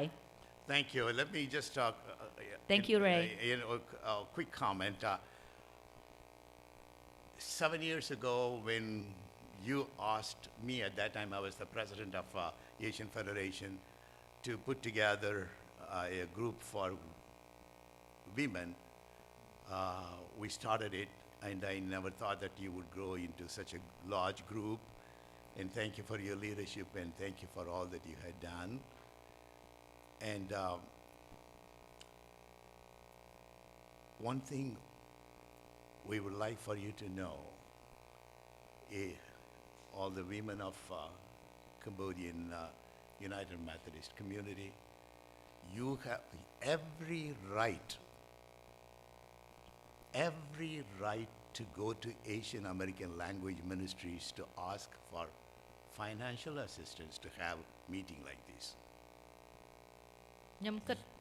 គិតថា7ឆ្នាំគេពួកយើងថា7ឆ្នាំ why is it 6 right 7ឆ្នាំហើយយើងមានក្រុមនេះប៉ុន្តែដោយការ pandemic យើងអត់បានធ្វើមួយឆ្នាំដូច្នេះហើយនេះឆ្នាំទី6គុំតែយើងជាឆ្នាំទី7ចង់ដឹងថាបងប្អូនដឹងថា7ឆ្នាំមុនខ្ញុំអត់គិតសម័យថាបងប្អូននឹងរូបចម្រើនច្រើនដូចឥឡូវនេះសោះហើយខ្ញុំចង់ឲ្យលើកទឹកចិត្តថាស្ត្រីទាំងអស់ទៅជាសមាជិករបស់ក្រុមបណ្ដាញស្ត្រី Methodist អាចមានសិទ្ធិនឹងទៅសុំការជំនួយពី Asian American Language Ministry ដែលជាក្រុមមួយដែលចង្កោមមួយដែលមានក្រុមពីក្រៅហើយគេជួយដល់ក្រុមផ្សេងៗដែលមានសកម្មភាពលូតលាស់ដូចជាក្រុមស្ត្រីរបស់យើងជាដើម The United Methodist Church in the United States has given $1.8 million to help Asian American language groups, all Asian American language groups for 4 years. $1.8 million. ក្នុងកំឡុង4ឆ្នាំគេឲ្យបួកទៅលុយជួយចង្សហ៊ុយនឹងដល់ក្រុមផ្សេងៗដែលជាក្រុមអាស៊ី9ឆ្នាំដែលមានសកម្មភាពហើយមានចលនាក៏ប៉ុន្តែយើងត្រូវតែសុំឲ្យគេឆែកមើលថាតើយើងធ្វើអ្វីខ្លះដែរ You are part of your local church, you are part of your district, you are part of your conference, you are part of your caucus, you are part of the United Methodist Women, but you are Cambodian United Methodist Women's Network. So you are an independent group. You don't come under any other group. You are an autonomous group, so you can ask for funds directly to the Asian American Language Ministries. បងប្អូនដឹងទេក្រុមនៅក្នុងពួក Methodist និកាយនេះគឺល្អចម្លែកមួយគឺថាក្រុមមួយអាចមានឯកសិទ្ធិខ្លួនឯងហើយក្រុមស្ត្រីរបស់យើងអត់មាននៅក្រុមក្រោមព្រះវិហារ Methodist មួយណាឬមួយក៏ក្រុមcaucus ដែលចង្កោមដែលលោកគ្រូវឌ្ឍនៈគាត់កាន់នឹងទេគឺយើង independent យើងជាក្រុមមួយបែកផ្នែកដែលយើងមានសិទ្ធិអាចសុំទៅដល់លើមិនចូលមកតាមឆើចមួយបានសុំបានហើយគឺពួកយើងមានសិទ្ធិអំណាចពេញលេញដូច្នេះហើយបានយើងអាចសុំលុយបានជួយកម្មវិធីរបស់យើងហើយអ្នកដឹកនាំយើងក៏មានលទ្ធភាពដែលយើងឃើញគាត់ទាំងអស់គ្នាហើយក្រុមយើងគេមានការចាត់អារម្មណ៍ហើយគេស្គាល់ហើយដូច្នេះពេលណាគេស្គាល់គេឃើញកម្មវិធីរបស់យើងដំណើរការល្អគេតែងតែចង់ជួយតិចក៏ដោយច្រើនក៏ដោយគឺនឹងជួយហើយខ្ញុំក៏គាត់ជាប្រធានពីដើមហើយខ្ញុំក៏នៅលើ board របស់គេផងដែរហើយខ្ញុំតែងតែចែកចាយអំពីសកម្មភាពរបស់ក្រុមស្ត្រីរបស់យើងហើយមិនតែប៉ុណ្ណោះក៏ចែកចាយអំពីព្រះវិហាររបស់ពួកផងយើងផងដែរ And then for the last 6 years, my wife and I have been working with you, which is a great privilege and joy. And we have not received any funds from AALM or from any other group. We do it, we pay out of our pocket joyfully, willingly, because we want you to flourish. ចាហើយគាត់នឹងភរិយារបស់គាត់អត់ដែរទទួលលុយដែលយើងបានទទួលគេជំនួយមកសេនក៏មានដែរមានតែគាត់មានតែចេញពីកប៉ាល់មកហើយគាត់ហោះមកកប៉ាល់ហោះមកខ្លួនឯងពីព្រោះគាត់ចង់ឃើញសកម្មភាពក្រុមស្ត្រីរឹតតែលូតលាស់ទោះបីយើងអត់មានក៏ដោយគាត់តែងតែសន្យាថាបើអ្នកឯងសុំលុយឲ្យបានពួកខ្ញុំនឹងជួយអ្នកឯងទាំងអស់គ្នាហើយដូច្នេះគាត់មានចិត្តសប្បាយណាស់ហើយពួកខ្ញុំតែងតែមើលទៅគាត់ហាក់ដូចជាទេវតារបស់ព្រះអង្គដែលចាត់មកជួយក្រុមស្ត្រីរបស់យើងផងដែរ In response to your question, you want a group, you're meeting with the men or with the entire community, you can organize it, you can plan for it, you can come up with a program recommendation or a proposal,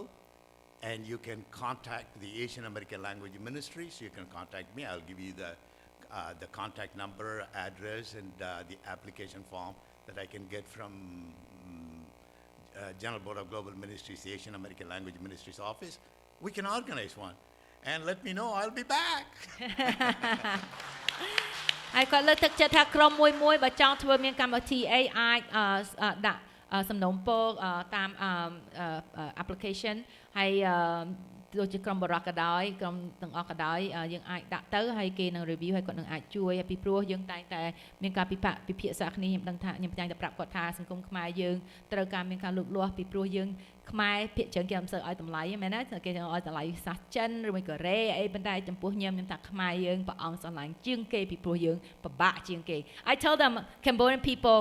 are God's favorite because we've gone through so much. Amen, Cambodian people? Yeah. Because sometimes they said Cambodian with dark skin and we're not as valuable as Chinese or even Thai, our cousin. Oh my goodness. Yes. And I said, no, Cambodian the most favorite of God because we went through so much. There you go. Any question, final question, any comment, before we go into the worship service? តើបងប្អូនមានកំណត់អីយោបល់អីចែកជូនដល់គាត់ទេមុននេះ Oh, okay. Over there. Do you? Iratana? Oh, I saw you point to the ladies. They're shy. Yeah, remember, always remember, you are an autonomous, independent network. You have your executive committee, you have your leaders. You can always arrange for annual meetings and then you can contact Asian American Language Ministries. And then as a volunteer, I'm not getting paid. I'm not getting any assistance. I am your cheerleader. I will be there for you. ខ្ញុំចាំថាក្រុមនេះជាក្រុមមួយដែលមានអំណាចពេញលេញអាចធ្វើអ្វីបានតាមដែលក្រុមរបស់ខ្លួនត្រូវធ្វើអាចជួបជុំគ្នានៅពេលណាក៏បានហើយមានអ្នកគណៈកម្មការដែលអ្នកដាក់ដឹកនាំអត់មាននៅក្រោមអំណាចពុនណាឡើយហើយខ្ញុំនឹងនៅតែកែងជួយហើយអត់មានទទួលលុយកាក់អីទេហើយកុំឲ្យភ័យខ្ញុំនឹងនៅតែគ្រប់គ្រងរហូត Thank you Dr. Jacob. We're going to have a worship and I'm going to invite you back. So we give you a little break to breathe and then some join the worship Langmok and the musician as well. And I don't know if Vijay is here. He might want to play drum as well. Please come, worship team.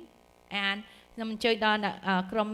Satray Clark, Ming Pauline or Ming Samit. They like to sing. You can stand here and worship with us in the front. A team you know. Okay, the ladies and once Paul, worship.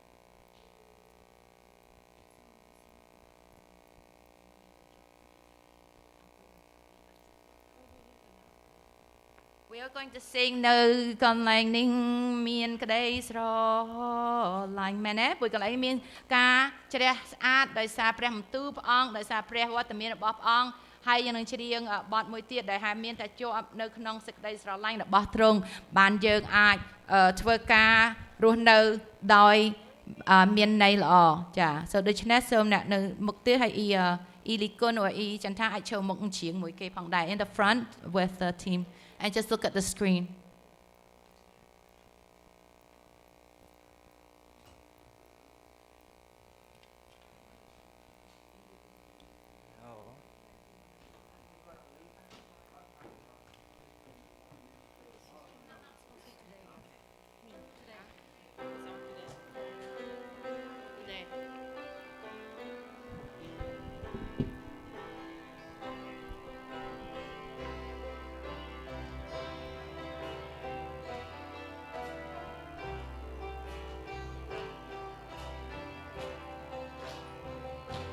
So បងប្អូនយើងក្រោកឈរឡើងព្រោះយើងអង្គុយ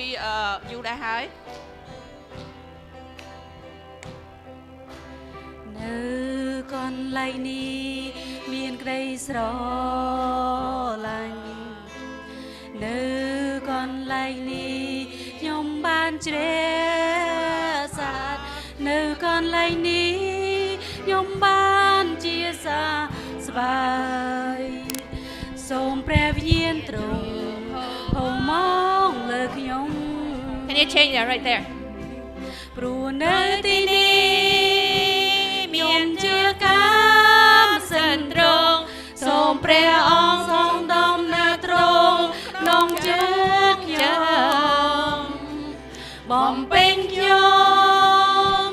ដោយក្តីស្នេហ៍និងក្តីមេត្តានៅទីនេះក្តីស្រឡាញ់ត្រង់ល្អចាស់នៅកន្លែងនេះនៅ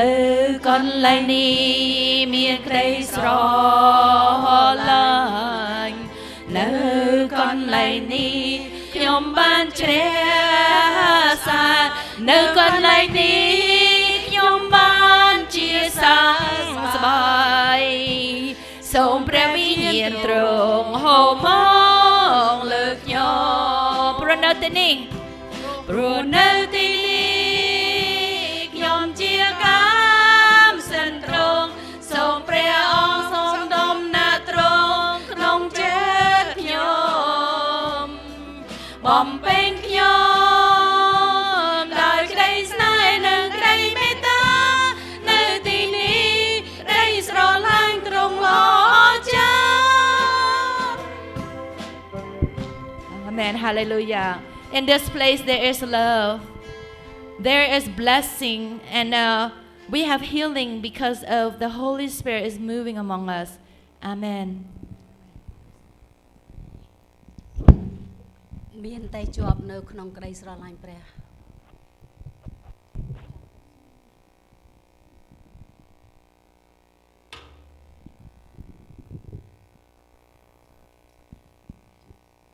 មួយទៀតបង យើងនឹងនៅបន្តដល់មួយទៀតមានតែជាប់នៅក្នុងក្តីស្រឡាញ់ព្រះ Next slide.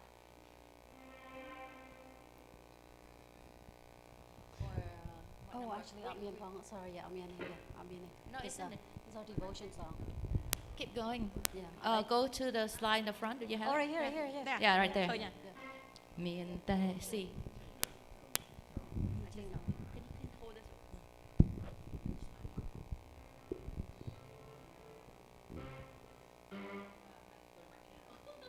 I'm not a keyboard person. Sorry.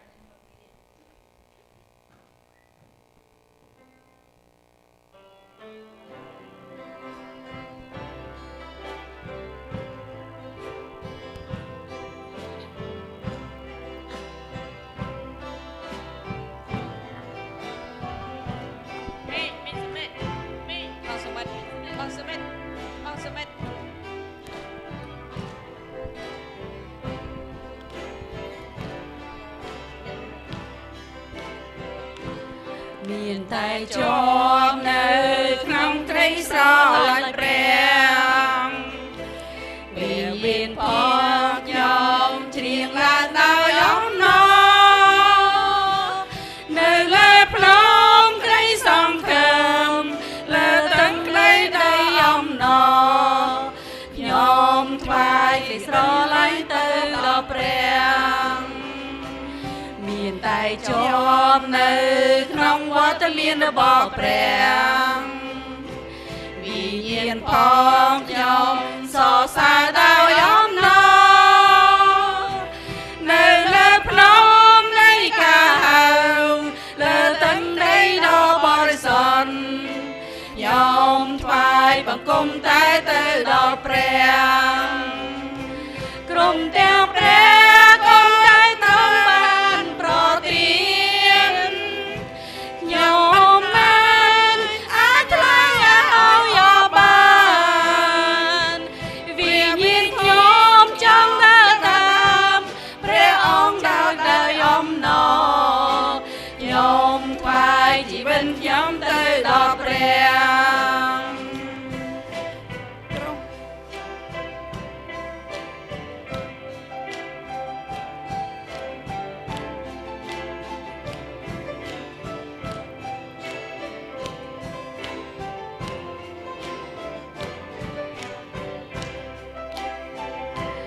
មានតែជាប់នៅក្នុងក្តីស្រឡាញ់ព្រះវិញ្ញាណផងខ្ញុំច្រៀងឡើងដោយអំណរនៅលើភ្នំក្តីសង្ឃឹមលើទឹកដីអំណរខ្ញុំថ្វាយសេចក្តីស្រឡាញ់ទៅដល់ព្រះមានតែជាប់នៅក្នុងវត្តមានរបស់ព្រះវិញ្ញាណផងខ្ញុំសរសើរដោយអំណរនៅលើភ្នំនៃការហៅលើទឹកដីដ៏បរិសុទ្ធខ្ញុំថ្វាយបង្គំទៅដល់ព្រះក្រុមទាំងព្រះគុំដែលទ្រង់បានប្រទានខ្ញុំមិនអាចថ្លែងឲ្យ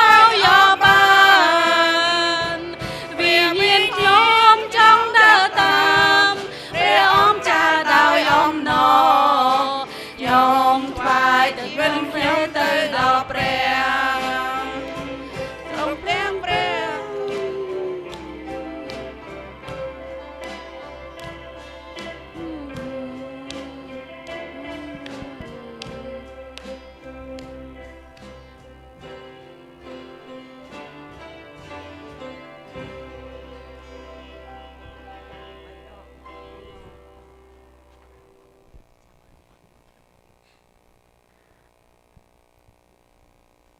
What a wonderful service of singing by the women, Lord God. Through Christ we can do all things.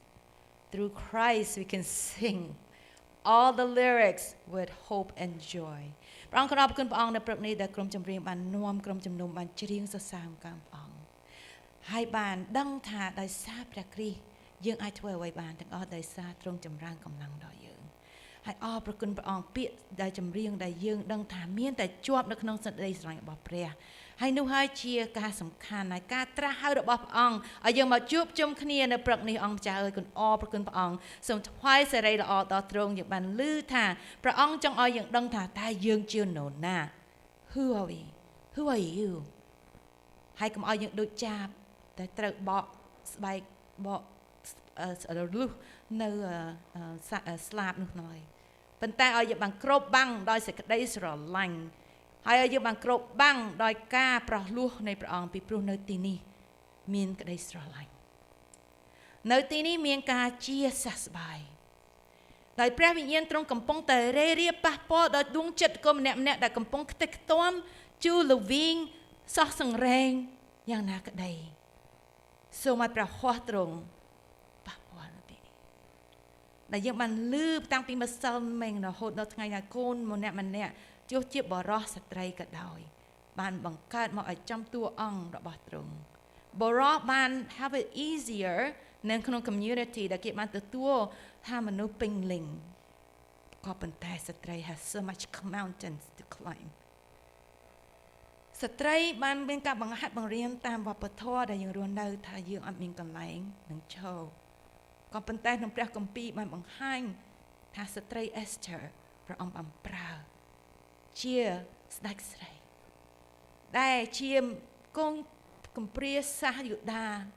ក៏ប៉ុន្តែព្រះអង្គបានឲ្យនាងត្រឡប់ទៅជាអគ្គមហេសីរបស់ស្ដេចហើយមានការក្លាហានដើម្បីនឹងសង្គ្រោះរាជរបស់នាងសូមឲ្យយើងបានមានចិត្តក្លាហានបំភ្លេចនៅភាពកំសោយទោះយើងគិតខ្លួនឯងឬគេដាក់ឲ្យប៉ុន្តែឲ្យដឹងថាព្រះអង្គឲ្យយើងទាំងអស់គ្នាមានតម្លៃដើម្បីរស់ថ្វាយព្រះអង្គមួយថ្ងៃហើយមួយថ្ងៃទៀតពីព្រោះយើងព្រះអង្គស្រឡាញ់ណាស់ព្រះអង្គបានមកសគត់ដើម្បីឲ្យទាំងអស់អ្នកណាដែលជឿដល់ព្រះអង្គនឹងមានជីវិតអស់ការជានិច្ចមិនមែនតែបរិសឬក៏ស្ត្រីឬមួយក៏ស្បែកសប៉ុន្តែ all who believe in Jesus will be saved and will be given ឯកសិទ្ធិធ្វើជាបុត្រាបុត្រីរបស់ទ្រង់ហើយនៅក្នុងព្រះហស្ថព្រះអង្គប្រងថែរក្សានៅក្នុងព្រះភ័ក្ត្រព្រះអង្គ we are your children and you love us and there's nothing we can do about it right អរព្រះគុណព្រះអង្គសូមថ្វាយសេរីល្អដល់ព្រះអង្គ please as we continue our worship and we're going to come into communion let us feel your love សូមយើងបានស្គាល់ព្រះអង្គរឹតតែច្បាស់ពេលណាយើងស្គាល់អង្គរឹតតែច្បាស់ជាកញ្ចក់មួយឲ្យយើងបានឃើញថាយើងមានតម្លៃមាន purpose មានគោលដៅព្រះអង្គចង់ប្រើយើងម្នាក់ៗនៅទីនេះនៅព្រឹកនេះឲ្យចេញទៅប្រាប់គេអំពីដំណឹងល្អរបស់ព្រះអង្គម្ចាស់បើយើងប្រាប់គេដំណឹងល្អថាមានតែស្ត្រីអត់បានការមិនបរិសុទ្ធល្អតើអ្នកណាគេជឿព្រះរបស់កូនបើយើងចេញទៅអត់មានអត្តចរិតល្អជួយលើកទឹកចិត្តជួយសង្គ្រោះគេឲ្យគេបានជីវិតអស់ការតើអ្នកណាចង់ជឿព្រះយេស៊ូវបើគេពងកដួលឲ្យពួកអាយេស៊ូវហើយនោះប៉ុន្តែឲ្យគេថាអូពួកអាយេស៊ូវនោះអមែនទោះបីស្ត្រីក៏ចេះធ្វើការងារបរិសុទ្ធក៏ចេះធ្វើការងារអ៊ំចាស់ចាស់ក៏ខំមកចាស់ក៏ដោយឈឺក៏ដោយជង្គង់យ៉ាងណាញ័រយ៉ាងណាក៏នៅតែមកបើកឡាន6ម៉ោងយ៉ាងណាក៏មកដើម្បីដោយ feel the presence of your healing hands that's why they travel here year after year for those who never experience they do not understand For those who do not experience God, you do not understand why we come together. But when you let God touch your heart, បើពេលណាយើងអនុញ្ញាតព្រះអង្គប៉ះពាល់ដល់ដួងចិត្តរបស់យើងយើងនឹងដឹងថាព្រះអង្គ alive and through Christ we can do all things. And this is the theme, especially we are all here. Oh my God, we're so excited. We don't even sing with our mask on today. But you know what? We know your healing power is here. We have been a mask on every day, but today we are here for you. We feel no thing, but we know you're on our side. យើងដឹងថាព្រះអង្គគង់ជាមួយនឹងយើងនឹងទីពីផ្សំ91ថាតើអ្នកណាអាចធ្វើអ្វីយើងបានសត្រូវដួលខាងស្ដាំខាងឆ្វេងព្រះអង្គនឹងទ្របីយើងម្នាក់ៗនៅទីនេះហើយនឹងចាត់ទេវតាទ្រង់កុំឲ្យគង់ជាមួយនឹងយើងកុំឲ្យជើងយើងប៉ះដល់ដីឡើយឬថ្មហើយនឹងគង់ជាមួយនឹងយើងនៅថ្ងៃនេះរហូតដល់ព្រះអង្គយាងមកវិញហើយតំជាពិសេសអ្នកដែលធ្វើដំណើរទៅវិញឲ្យបានសេចក្តីសុខសាន្តផងដែរ Hallelujah គុណជាពិសេសថ្វាយដល់អ៊ំចាស់ចាស់ដែលគាត់បានមានចិត្តរឹងមាំក្លាហានមកដល់ថ្ងៃនេះមិនមែនយើងទៅអញ្ជើញគេខ្ញុំអត់មកទេខ្ញុំខ្លាចឈឺនៅថ្ងៃនេះប៉ុន្តែគាត់ថាខ្ញុំនឹងមកហើយខ្ញុំបានជាផងដែរខ្ញុំនឹងមកដើម្បីនឹងស្គាល់បុត្រាបុត្រីព្រះអង្គផ្សេងទៀតដែរហើយបន្តិចទៀតយើងនឹងឮទីបន្តមួយយ៉ាងខ្លីអំពីនាមីងមួយដែលគាត់ជាមានជំងឺថ្មីប៉ុន្តែដែលគាត់បានស្គាល់ព្រះអង្គដោយអ្នកស្រីសុផលព្រះវិហាររបស់គាត់បានបាត់ប្តីបាត់កូនដោយសារ COVID ក្នុងមួយឆ្នាំអស់ឡើង2 3នាក់ការទាំងអស់នោះកើតឡើងឲ្យគាត់បានស្គាល់ព្រះអង្គយើងនឹងឮទីបន្តគាត់នៅបន្ទាប់នេះគុណសូមថ្វាយគ្រប់ការទាំងអស់ថ្វាយសេរីល្អនៅក្នុងព្រះនាមនៃព្រះអង្គម្ចាស់ព្រះយេស៊ូវគ្រីស្ទ Amen Amen Hallelujah សូមបងប្អូនអ្នកបានអញ្ជើញអង្គុយចុះហើយខ្ញុំសូមអញ្ជើញមីងឡើងមកដើម្បីធ្វើទីបន្ទាល់មីង No man noមីង right here the Yes អញ្ជើញមីង Yeah មីង We will have a quick testimony Dr. Jacob speaking to why this new believer is here. She is first time. She just received in God, and she lost all her family, most of them through COVID. But she did not let this be anything but, that. Hello. មានយន្ត សូមគោរពបងប្អូន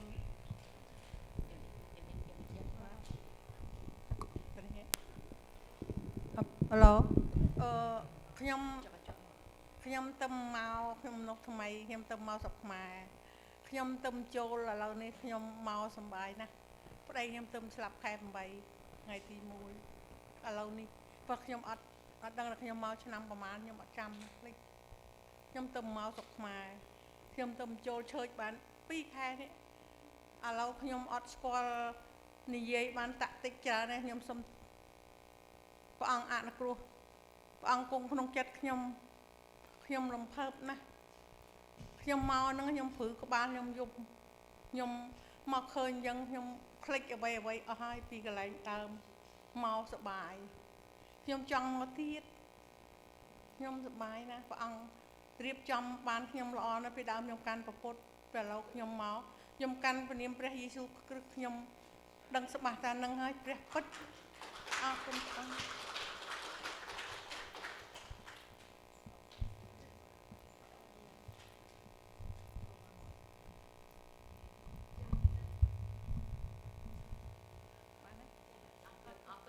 សូមស្វាគមន៍ម្ដងហើយម្ដងទៀត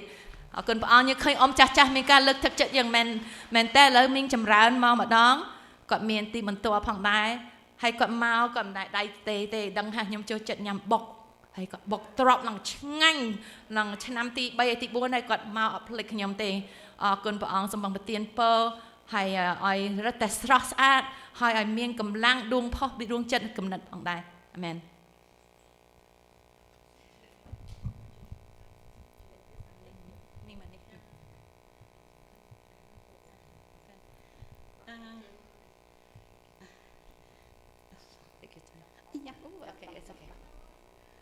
អីកាត់អី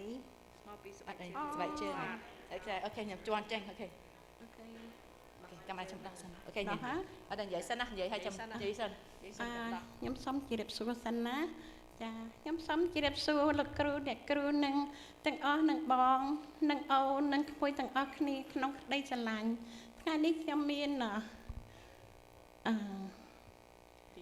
ទីបន្តចាសូមជម្រាបចាខុសត្រូវសូមអត់ទោសខ្ញុំបានមកទីកន្លែងនេះ3ដងហើយចា This is my third time here ជាមួយម្ដាយខ្ញុំគឺម៉ែត្រី with my mom ចាហើយពេលណាដែរមានថ្ងៃមួយខ្ញុំមកជាមួយអ្នកគ្រូ accident ដែលឡានច្រឹកគានោះម្ដាយខ្ញុំគាត់ភ័យខ្លាចអត់បាយអត់ទឹកខំស្វេស្វាមកទៅញ៉ាំបាយរៀបចំបាយឲ្យខ្ញុំហើយបើអត់កន្លែងគេងគាត់សុកចិត្តចុះគេងនៅក្រោមគាត់ឲ្យខ្ញុំគេងលើគ្រែខ្ញុំថាម៉ែខ្ញុំមានហើយម៉ែអូនសាទនឹងអ្នកគ្រូក៏រត់ទុកឲ្យខ្ញុំហើយមិនអីទេម៉ែចាឲ្យញ៉ាំខ្ញុំមានសេចក្តីស្រឡាញ់សេចក្តីគោរពគាត់ទីជាម្ដាយលើកទី2របស់ខ្ញុំជាម្ដាយ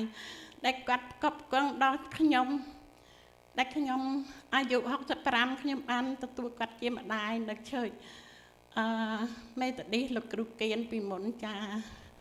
ហើយបន្តមកតែផ្លេច I will translate. She very thankful to her mom who are 90 something or 87. Okay. 87. She always take care of me, introduce me to come here third time, and she went sleep on the floor when there's no room, and I just want to give God glory for that. ចាហើយខ្ញុំក៏សប្បាយចិត្តមកដល់ទីកន្លែងគឺបងប្អូនក្រុមខ្ញុំជាគ្រូសាស្ត្រតែមួយទាំងអស់ជួយខ្ញុំគ្រប់បែបគ្រប់យ៉ាងទាំងអស់គ្នាគឺសេចក្តីស្រឡាញ់គ្រប់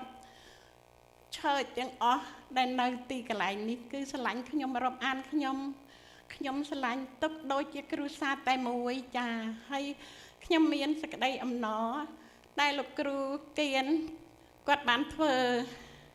អីទេអូនធ្វើឲ្យយើងនេះណោះជាមួយទឹកអីយើងមើលព្រះគម្ពីរនោះបង្រៀនគម្ពីរចាបរៀនគម្ពីរគាត់មានប្រាជ្ញាមកពីព្រះអង្គប្រទានឲ្យគាត់ហើយគាត់ឲ្យរៀបម៉ាថាយចំពុក5ខ1ដល់ខ12ចាអញ្ចឹងខ្ញុំសូត្រឲ្យបងប្អូននឹងស្ដាប់ទាំងអស់ការបានឃើញពងមនុស្សត្រង់ក៏យាងឡើងទៅលើភ្នំហើយគង់បានកើតកាយគង់ចុះហើយនោះពួកសិស្សចូលមកឯទ្រង់ហើយទ្រង់បើកព្រះហស្ថបង្រៀនគេថាមានពរហើយអស់អ្នកដែលមានសេចក្តីកំសត់ខាងឯវិញ្ញាណត្បិតនគរឋានសួគ៌ជារបស់ផងអ្នកទាំងនោះមានពរហើយអស់អ្នកដែលយំសោកត្បិតអ្នកទាំងនោះនឹងបានសេចក្តីកំសាន្តចិត្តមានពរហើយអស់អ្នកដែលឆ្លូតត្រង់ត្បិតអ្នកទាំងនោះនឹងបានក្រងផែនដីជាមរតកមានពរហើយអស់អ្នកដែលស្រេកឃ្លាននឹងស្ដីសច្ចរិតត្បិតអ្នកទាំងនោះនឹងបានឆ្អែតមានពរហើយអស់អ្នកដែលមានចិត្តមេត្តាករុណាត្បិតអ្នកទាំងនោះបានសេចក្តីមេត្តាករុណាវិញមានពរហើយអស់អ្នកដែលមានចិត្តបរិសុទ្ធត្បិតអ្នកទាំងនោះនឹងបានឃើញព្រះមានពរហើយអស់អ្នកដែលផ្សះផ្សាត្បិតអ្នកទាំងនោះនឹងបានហៅជាកូនរបស់ព្រះមានពរហើយអស់អ្នកដែលត្រូវគេបៀតបៀនត្បិតអ្នកទាំងនោះនឹងបានចាសំទោសមានពរហើយអស់អ្នកដែលត្រូវគេបៀតបៀនត្បិតអ្នកទាំងនោះបានសេចក្តីសំទោសអរគុណព្រះអង្គច្រើនក៏ខំចាំឡើងច្រើនយើងចាំអត់តនេះក៏បងប្អូនតាក់ដៃលើកទឹកចិត្តមីងមួយអូខេអាមែនអត់មែនអ្នកឈោឲ្យទៀតអាមែនអរគុណព្រះអង្គសូមអង្គទាមពរមីងចាអរគុណហើយខ្ញុំខលទៅម៉ែពីម្សិលមិញហើយជំរាបគាត់ថា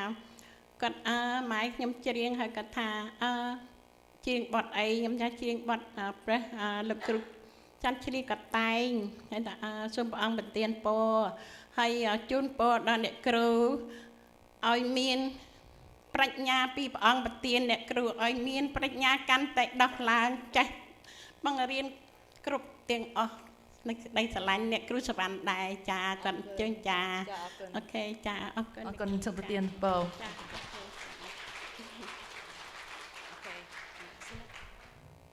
Okay, Dr. Jacob, I know. Dr. Jacob, you.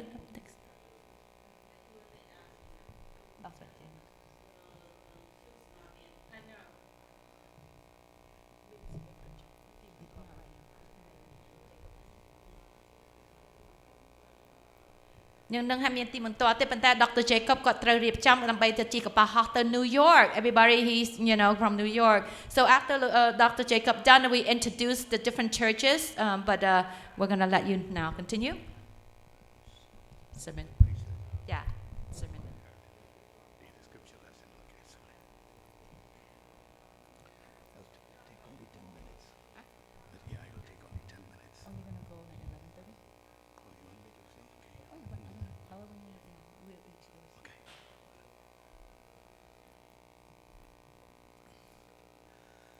Since this is the worship service, នៅពេលនេះយើងថ្វាយបង្គំព្រះអង្គ I'm going to share with you from the Gospel according to Mark, ខ្ញុំនឹងចែកចាយអំពីព្រះបន្ទូលនៅក្នុងម៉ាកុស a familiar passage that you all know, that Jesus fed 5,000 people. Give me 1 second. Sorry. The food is here. They can't find parking, and I know. Okay, that's Can fine. you tell somebody to go get the food outside? Yeah. I'm so sorry. Okay.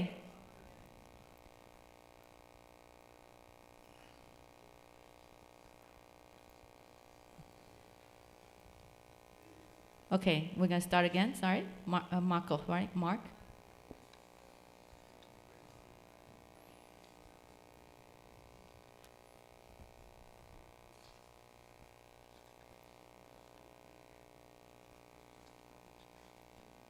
Okay, សូមខ្ញុំបានសម្រួលអេរីយ៉ាបថផងដែរដើម្បីនឹងចូលទៅព្រះអង្គដោយពេលអធិប្បាយ Okay, I'm ready. And this is what the gospel says. នេះគឺជាព្រះបន្ទូលព្រះអង្គដែលមានដូចតទៅ A great crowd of people followed Jesus គឺមានមនុស្សមកក្របានហ្វូងមនុស្សបានដើរតាមព្រះអង្គ because they saw miraculous signs he had performed on the sick. ពីព្រោះគេបានឃើញការអស្ចារ្យដែលទ្រង់បានសម្ដែងដល់អ្នកដែលឈឺ And they followed Jesus all the way to the wilderness. ហើយគេក៏បានតាមព្រះអង្គរហូតទៅដល់ទីរហោស្ថាន And they were there listening to him. ហើយគេក៏បង្កើតស្ដាប់តាមព្រះអង្គ We don't know for how many hours, maybe all day, they were with him. យើងមិនដឹងថាគេបានចំណាយពេលជាមួយព្រះអង្គទេប្រហែលរាប់ម៉ោងឬមួយយ៉ាងណា They probably had not enough water to drink. ហើយប្រហែលជាអត់មានទឹកផឹកផង They, of course, did not have enough food to eat. ហើយជាប្រកាសគឺអត់បានមានម្ហូបអាហារទទួលទានទេ And Jesus had compassion upon the people who followed him who were hungry and thirsty. ក៏ប៉ុន្តែព្រះអង្គមានប្រតិដួលអាណិតដល់អ្នកដែលកំពុងតាមទ្រង់ហើយកំពុងតែស្រែកទឹកឲ្យឃ្លានផងដែរ I would like to share with you just one thought. ខ្ញុំចង់ជូនគំនិតមួយ Jesus had compassion on them. គឺថាព្រះអង្គបានមានសេចក្តីមេត្តាករុណាដល់ប្រជាជន I'm sure you must have wept over many people and stories that you have watched, you have heard, you have seen over the years. ហើយខ្ញុំជឿថាបងប្អូនក្នុងជីវិតរបស់បងប្អូនប្រហែលជាស្ដាប់ឮរឿងផ្សេងៗដែលគេបានប្រាប់របស់បងប្អូនក្នុងជីវិតរបស់គេ But when was the last time you really wept, literally wept, when you saw somebody who did not have anything to eat? ហើយនៅពេលរឿងរបាំដែលយើងបានឮហើយការជួបប្រទះក្នុងជីវិតរបស់បងប្អូនតើនៅពេលណាដែលបងប្អូនចង់ចាំថាយើងបានយំក្ដួលអាណិតដោយគេដោយសារគេអត់មានអ្វីនឹងបរិភោគ I did not grow up in a real wealthy home when I was a young boy or a teenage boy. កាលខ្ញុំនៅក្មេងក៏មានវ័យកុមារខ្ញុំផ្ទះរបស់ខ្ញុំមិនជាមានមិនមានទេគឺមានក្រីក្រ But I vividly remember when I grew up to be an adult. ហើយខ្ញុំឃើញនៅពេលខ្ញុំចង់ចាំនៅពេលដែលខ្ញុំបានមានវ័យធំ When I had a source of income, when I had a permanent job. ហើយនៅពេលនោះខ្ញុំមានការធនធានហើយខ្ញុំមានការងារធ្វើល្អ I vividly remember when I was in the city of Bombay. ហើយខ្ញុំបាននឹកឃើញហើយនៅពេលនោះខ្ញុំនៅទីក្រុង Bombay There was a young mother with 2 children eating food right out of the sidewalk. ហើយខ្ញុំចង់ចង់ឃើញអ្នកម្ដាយម្នាក់ហើយកូនតូចរបស់គាត់បានបរិភោគម្ហូបអាហារដែលនៅលើចិញ្ចើមថ្នល់ Evidently, she must have collected the food from the garbage cans. ហើយម្ហូបអាហារដែលគាត់បានកំពុងទទួលទៅនៅលើចិញ្ចើមថ្នល់ហ្នឹងគឺគាត់បានយកចេញពីធុងសម្រាម She was in rags. ហើយក៏អាវគាត់លះហែកអស់ And the children, of course, were young and they were in tattered clothes. ហើយកូនទាំងនោះក៏ពាក់អាវរយាយាយផងដែរក៏លះហែកអស់ This was in the evening. ហើយនៅពេលហ្នឹងនៅពេលល្ងាច I had some money in my pocket Nhầm to lên go lý. shopping. នៅក្នុងកប៉ៅខ្ញុំនឹងទៅដើរទិញអីវ៉ាន់សម្រាប់ខ្លួន Suddenly it stopped me on the tracks. ហើយពេលនោះស្រាប់តែខ្ញុំឈប់ពេលក្នុងដំណើរខ្ញុំនៅឈរកកហ្មង I looked at the young mother with two small children Nhầm eating out of the sidewalk. ខ្ញុំក៏មើលដល់ម្ដាយហើយនឹងកូនតូចគាត់កំពុងតែបរិភោគម្ហូបនៅលើចាំថ្នល់នោះ I stopped there. Something triggered in me. I started weeping. ស្រាប់តែពេលនោះដូចអ្វីចាក់ចុចចិត្តខ្ញុំមែនតើហើយស្រាប់តែខ្ញុំយំទ្រហោពេញហ្មង For the first time in my life, I vividly remember there I was standing on the sidewalk of a busy city weeping. ហើយខ្ញុំចង់ចាំយ៉ាងច្បាស់នៅពេលនោះនៅផ្លូវគេកំពុងដើរកោះកងហ្នឹងគឺខ្ញុំឈរហើយយំទ្រហោ People were just, going up and down. They were looking at me as though that I had lost something. Maybe I was in pain or something. They all ignored me. They had nobody had stopped me to ask the reason why I was weeping. ហើយនៅពេលនោះមានមនុស្សជាច្រើនកំពុងដើរទៅមកគេឃើញខ្ញុំអ្នកខ្លះក៏ឈប់ស្លឹងមើលថាមិនក៏អ្នកហ្នឹងយំទ្រហោអញ្ចឹងប្រហែលជាបាត់បង់ជីវិតឬមួយក៏បាត់របស់អីមួយហាក់ពេលមានណាសួរខ្ញុំសោះ All that I did was I just reached into my pocket and the money that I had for shopping, I just pulled out whatever, not the entire one, just a few bills and just threw it right on the plate, the floor that out of which she was eating, and then just ran away. ហើយមានអ្នកខ្លះទៀតក៏ឃើញខ្ញុំចូលចិត្តហ្នឹងផាថាជាមួយចិត្តម្ដាយហ្នឹងហើយក៏គេលូកកប៉ៅគេលុយគេប្រមាណរៀលហ្នឹងក៏បោះទៅនៅកន្លែងចាំហ្នឹងរកឲ្យគេប្រហែលជាគេគាត់ហ្នឹងយំជាមួយមកពួកដែលក្រីក្រហ្នឹងគេក៏បោះលុយហើយគេរត់ទៅ I didn't want to look back what exactly she was going to do with the money. ហើយពេលខ្ញុំក៏មើលខ្ញុំឱកាសពេលគាត់អ្នកបោះហើយខ្ញុំក៏មើលខ្ញុំបោះលុយហើយខ្ញុំក៏មើលទៅគាត់ថាតើគាត់ធ្វើអីនឹងលុយហ្នឹង That was the beginning of my conversion. ហើយនៅពេលនោះហើយគឺជាការប្រែប្រួលផ្លាស់ប្ដូររបស់ខ្ញុំនៅពេលនោះ That was the beginning of my born again experience for mission. នៅពេលនោះហើយជាទួលនីតិដែលខ្ញុំចង់ចាំថាគឺពេលនោះហើយទៅចាប់ផ្ដើមការខ្ញុំចូលចិត្តធ្វើពន្ធកិច្ចបម្រើ That ព្រះ was the beginning for my mission into just global era of to address poverty, hunger, and people who were discriminated against. ពេលនោះហើយគឺជាពេលយ៉ាងសំខាន់ពីព្រោះវាទឹកនាំឲ្យជីវិតខ្ញុំបានធ្វើពន្ធកិច្ចជួយដល់អ្នកសង្គមផ្សេងៗដែលមានការក្រីក្រជួបប្រទះក្នុងជីវិតរបស់គេ The Bible says here Jesus had compassion upon them. នៅព្រះបន្ទូលនេះបានបង្ហាញថាព្រះអង្គបានមានក្តីក្តួលអាណិតដល់គេ They were harassed. They were hungry. They were neglected by others, but they simply followed Jesus. He wanted to do something to alleviate their hunger. ប្រជាជនដែលកំពុងតាមព្រះអង្គនៅពេលនោះមានគេបៀតបៀនមានគេចូលចិត្តប៉ុន្តែគេមានការចិត្តចង់តាមព្រះអង្គហើយគេក៏មានការឃ្លានស្រែកផងដែរ So he asked the disciples, do something to them. ហើយពេលនោះព្រះយេស៊ូវប្រាប់គេថាធ្វើមានអ្វីទេជួយគេផង There was Philip, one of the disciples, he said, ពេលនោះពីហ្វីលីបថា I had a calculation here. I don't think we have enough money or resources to feed all these thousands of people. ហើយសិស្សរបស់អង្គឈូពីលឹមក៏យកមកជីចេញក៏ព្រះអង្គគិតទៅមនុស្សច្រើនរាប់ពាន់យើងអត់មានអីនឹងផ្ដល់ឲ្យគេញ៉ាំបានទេព្រោះមនុស្សច្រើនណាស់ Here is a disciple and also his colleagues and friends and others. Instead of looking to their Lord, they look to themselves and their own human reason. បងប្អូនចាប់អារម្មណ៍ទេសិស្សម្នាក់នេះធ្លាប់ដើរជាមួយព្រះអង្គជាគូកមព្រះអង្គជាមិត្តរបស់ព្រះអង្គអត់បានសម្លឹងទៅព្រះអង្គដែលទ្រង់ជាប្រភពដើម្បីដែលឲ្យមានបានប៉ុន្តែគេមើលទៅក្នុងខ្លួនឯងមើលសហុយខ្លួនឯងពឹងពាក់ខ្លួនឯងអត់ពឹងព្រះដែលជាជំនួយនៅចិត្តខ្លួនសោះ And they came up way short. ហើយពេលនោះគឺពេលគិតគូរគឺវាខ្វះមែនមើលអត់មានគ្រប់គ្រាន់ទេព្រោះគេជាមនុស្ស Really, they should have known better. ដឹងនេះគាត់នឹងត្រូវគួរតែឲ្យដឹងឲ្យស្គាល់ថាគាត់មានព្រះនៅចិត្តនឹង After all, by this time they should have known that the Lord can perform miracles. The Lord can feed any number of people. ដឹងទេពេលពេលនោះលោកហ្វីលីបគួរតែឲ្យដឹងឲ្យពីព្រោះព្រះអង្គចាំបានធ្វើការអស្ចារ្យជាច្រើនប្រោះមនុស្សជាច្រើនមិនគិតអត់ចេះគិតថាព្រះអង្គអាចធ្វើអ្វីៗបាន When you continue to read the gospel lesson, ហើយបើយើងបន្តនៅការដែលយើងរៀនមេរៀននោះ and we also see in other parts of the gospel as well, ហើយបើយើងឃើញនៅក្នុងព្រះគម្ពីរផ្សេងៗផងដែរ Jesus repeatedly says to the disciples, យើងឃើញព្រះអង្គម្ចាស់តែងតែនិយាយទៅពួកសិស្សទ្រង់ come and see, ចូលមកមើល follow me. ចូលតាមខ្ញុំ I'm going to show you the way. ខ្ញុំនឹងបង្ហាញផ្លូវដល់អ្នក I'm going to guide you through. ខ្ញុំនឹងដឹកនាំអ្នកឲ្យតាម So you need to come out and just follow me always, not just when I perform miracles and do good things for you. ដូច្នេះអ្នកត្រូវតែតាមខ្ញុំគ្រប់ពេលវេលាកុំឲ្យគាត់តែតាមពេលណាខ្ញុំធ្វើការអស្ចារ្យប៉ុណ្ណោះ You know, sometimes we turn to God only when we need answers. បងប្អូនដឹងទេជួនកាលយើងទៅតែរកព្រះអង្គនៅពេលដែលយើងត្រូវការចម្លើយប៉ុណ្ណោះ I don't know about you. I don't just believe that God will make everybody rich and wealthy and prosperous, healthy and sound if you turn to Jesus. ខ្ញុំមិនដឹងថាបងប្អូនគិតយ៉ាងណាទេខ្ញុំគិតយើងគួរការពិតថាយើងព្រះអង្គមិនមែនថាយើងជឿព្រះអង្គដើម្បីឲ្យយើងបានមានធនធានធ្វើអ្នកមានប៉ុណ្ណោះឡើយ Well, the Bible repeatedly says that many of Jesus' followers were killed. យើងដឹងទេនៅក្នុងគម្ពីរអ្នកដែលតាមព្រះអង្គសិស្សរបស់ទ្រង់គឺគេមានជាច្រើនគេសម្លាប់ចោល Throughout the centuries, many thousands and thousands and thousands of people who followed Jesus were butchered and massacred. ដឹងទេគ្រប់សតវត្សមានសិស្សព្រះអង្គជាច្រើនដែលតាមព្រះអង្គហើយគេបានសម្លាប់ជាច្រើន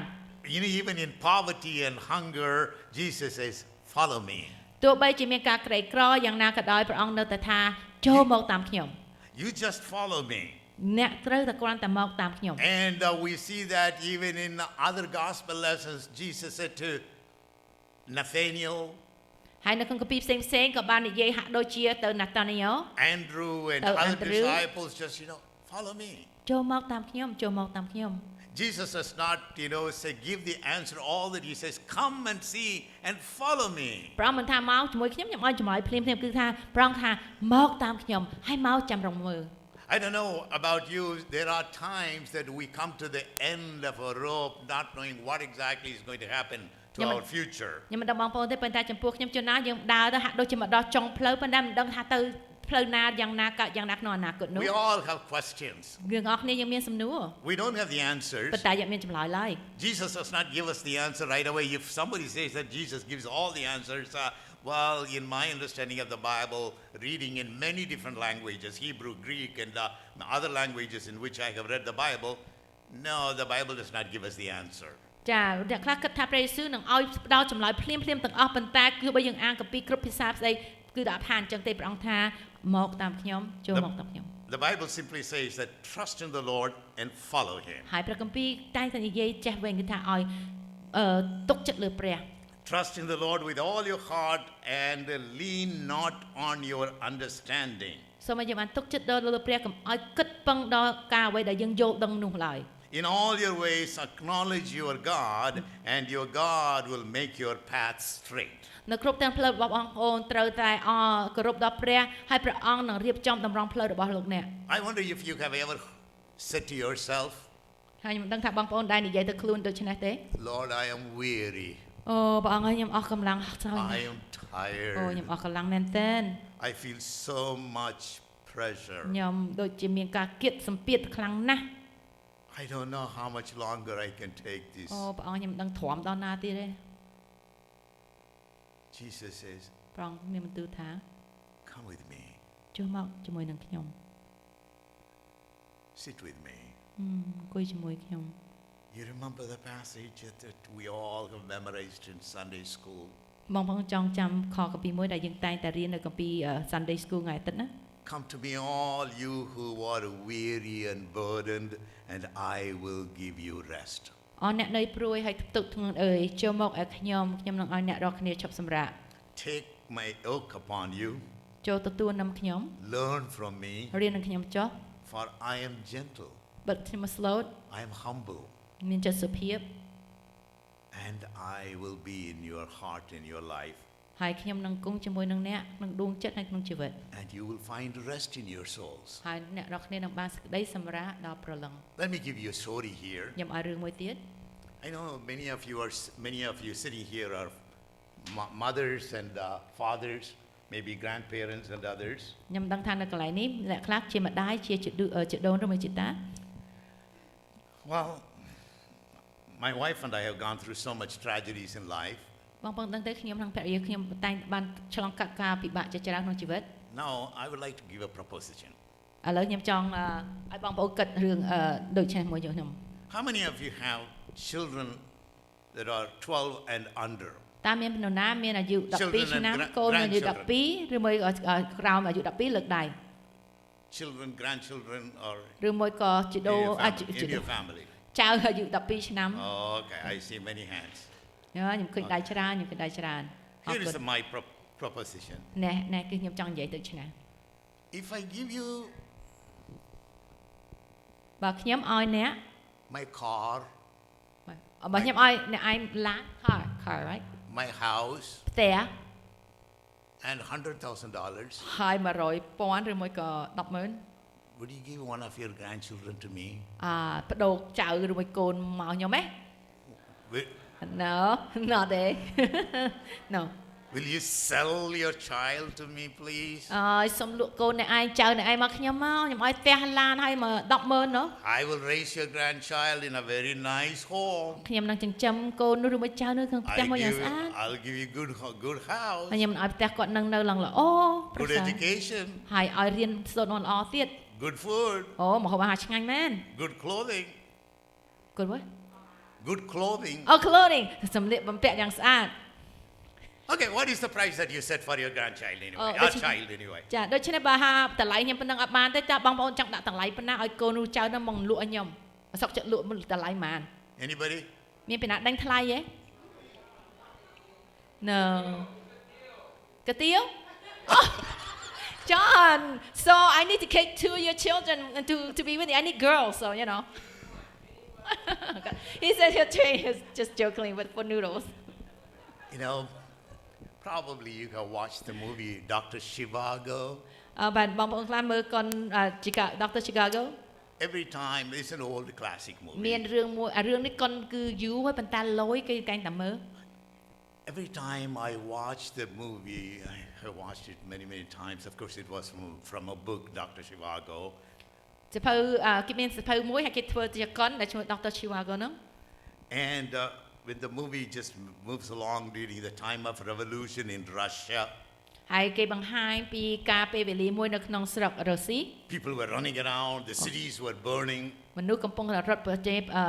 ចបោកចបំហើយទីក្រុងបានគេដុតចេញដុតចោល And there was a guy who said, well, to your little girl, Tanya, I am your father. ហើយមានបរិសុទ្ធមួយនិយាយទៅកូនម៉ាស្រីមួយថាខ្ញុំជាឪពុកឯង And this man really liked this little girl, Tanya, gave her food, gave her clothing, gave her everything that she needed. ហើយកូនស្រីកុមារីគឺបានចូលចិត្តបរិសុទ្ធហ្នឹងពីព្រោះគាត់ឲ្យសម្លៀកបំពាក់ឲ្យមហូបអាហារហើយជួយអ្វីៗធ្ងន់ត្រូវការ And when the cities were burning because of the revolution, everybody was running, and Tanya was in the hands of this man who was holding her and saying to her, I'm your father, let us run, let us run, let us run. ហើយនៅពេលនេះកំពុងតែគេមានបះបោរហើយគេដុតផ្ទះដុតអីសម្បែងចោលហ្នឹងហើយគេក៏មនុស្សកំពុងរត់ឆ្លេឆ្លាហើយមនុស្សហ្នឹងមនុស្សបរិសុទ្ធហ្នឹងបានកាន់ដៃកូនស្រីឈ្មោះគាត់ថា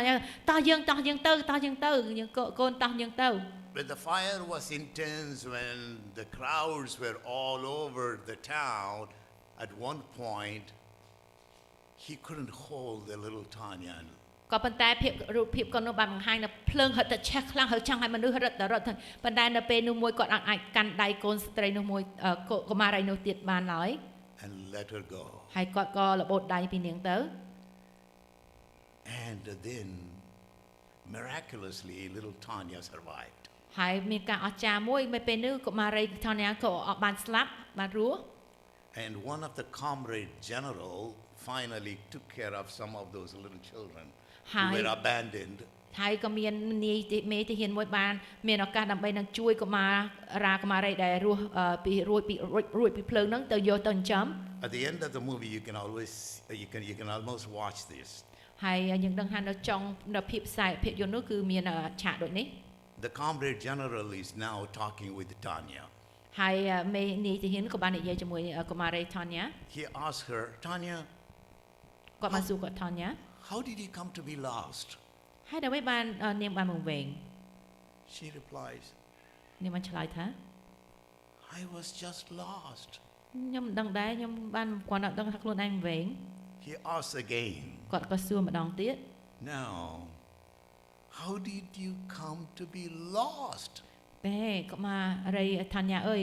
ហេតុអ្វីបានពេលហ្នឹងវាមិនវិញ Tanya doesn't want to say. ប៉ុន្តែពេលហ្នឹងកុមារីអត់ចង់និយាយអីទេ She simply says, I was just lost. បាទ My father and I were running through the city and it was on fire. The revolution had come and we were trying to escape and I was lost. ហើយនៅពេលនោះកុមារីក៏អត់ក៏ពេលនោះហើយក៏ចាប់ថាខ្ញុំអត់ដឹងទេក៏ពេលហ្នឹងមានការបះបោរមានការដុតផ្ទះឆេះហើយពួកយើងខ្ញុំហើយនឹងកំពុងតែរត់ហើយទៅពេលហ្នឹងក៏ខ្ញុំក៏បានវែងទៅ The Comrade General asked more emphatically, ប៉ុន្តែលើកនេះនៃទាហានសួរម្ដងបញ្ជាក់ចុងក្រោយនេះទៀត Tanya, ថាញា how did you come to be lost? ហើយដើម្បីបានធ្វើឲ្យខ្លួនទៅវិញ She still didn't want to say. ប៉ុន្តែគ្នានៅតែអត់ចង់និយាយ Finally, though, she did say, ប៉ុន្តែនៅចុងក្រោយបង្អស់គ្នាក៏បានឆ្លើយ we were running through the city នៅពេលនេះយើងកំពុងរត់កាត់ទីក្រុង and my father ក៏ប៉ុន្តែឪពុកខ្ញុំ let go of my hand លើឪពុកខ្ញុំបានប្រឡែងដៃខ្ញុំ and I was lost. ហើយនៅពេលនេះហើយក៏ខ្ញុំបានមកវិញ Then she added plaintively, ហើយគាត់ក៏និយាយពាក្យនេះចុងក្រោយទៀតគូនកុមារីនោះ he let go. គាត់បានលែងដៃខ្ញុំ This is what she didn't want to say. នេះហើយគឺចំណុចដែលគាត់អត់ចង់និយាយថាឪពុករបស់ខ្លួនបានប្រឡែងដៃ Then the Comrade General said, ហើយពេលនោះនៃទាហានក៏និយាយថា this is what I have been trying to tell you, Tanya. នេះហើយគឺខ្ញុំចង់និយាយប្រាប់ដល់កុមារីឯងថាញា Kamrao was not your real father. ម្នាក់នោះគឺមិនមែនជាឪពុកពិតប្រាកដរបស់ថាញាឯងទេ Shivago is your real father. គឺជីវ៉ាហ្គោគឺជាអ្នកដែលឪពុករបស់ឯងជាពិតប្រាកដ I can promise you, Tanya, គឺខ្ញុំខ្ញុំនឹងសន្យាឯង if this man had been your father, ម្នាក់បរិសុទ្ធដែលដកលែងប្រឡែងដៃចោលថាញា your real father, ឪពុកដ៏ពិតប្រាកដ he would never have let go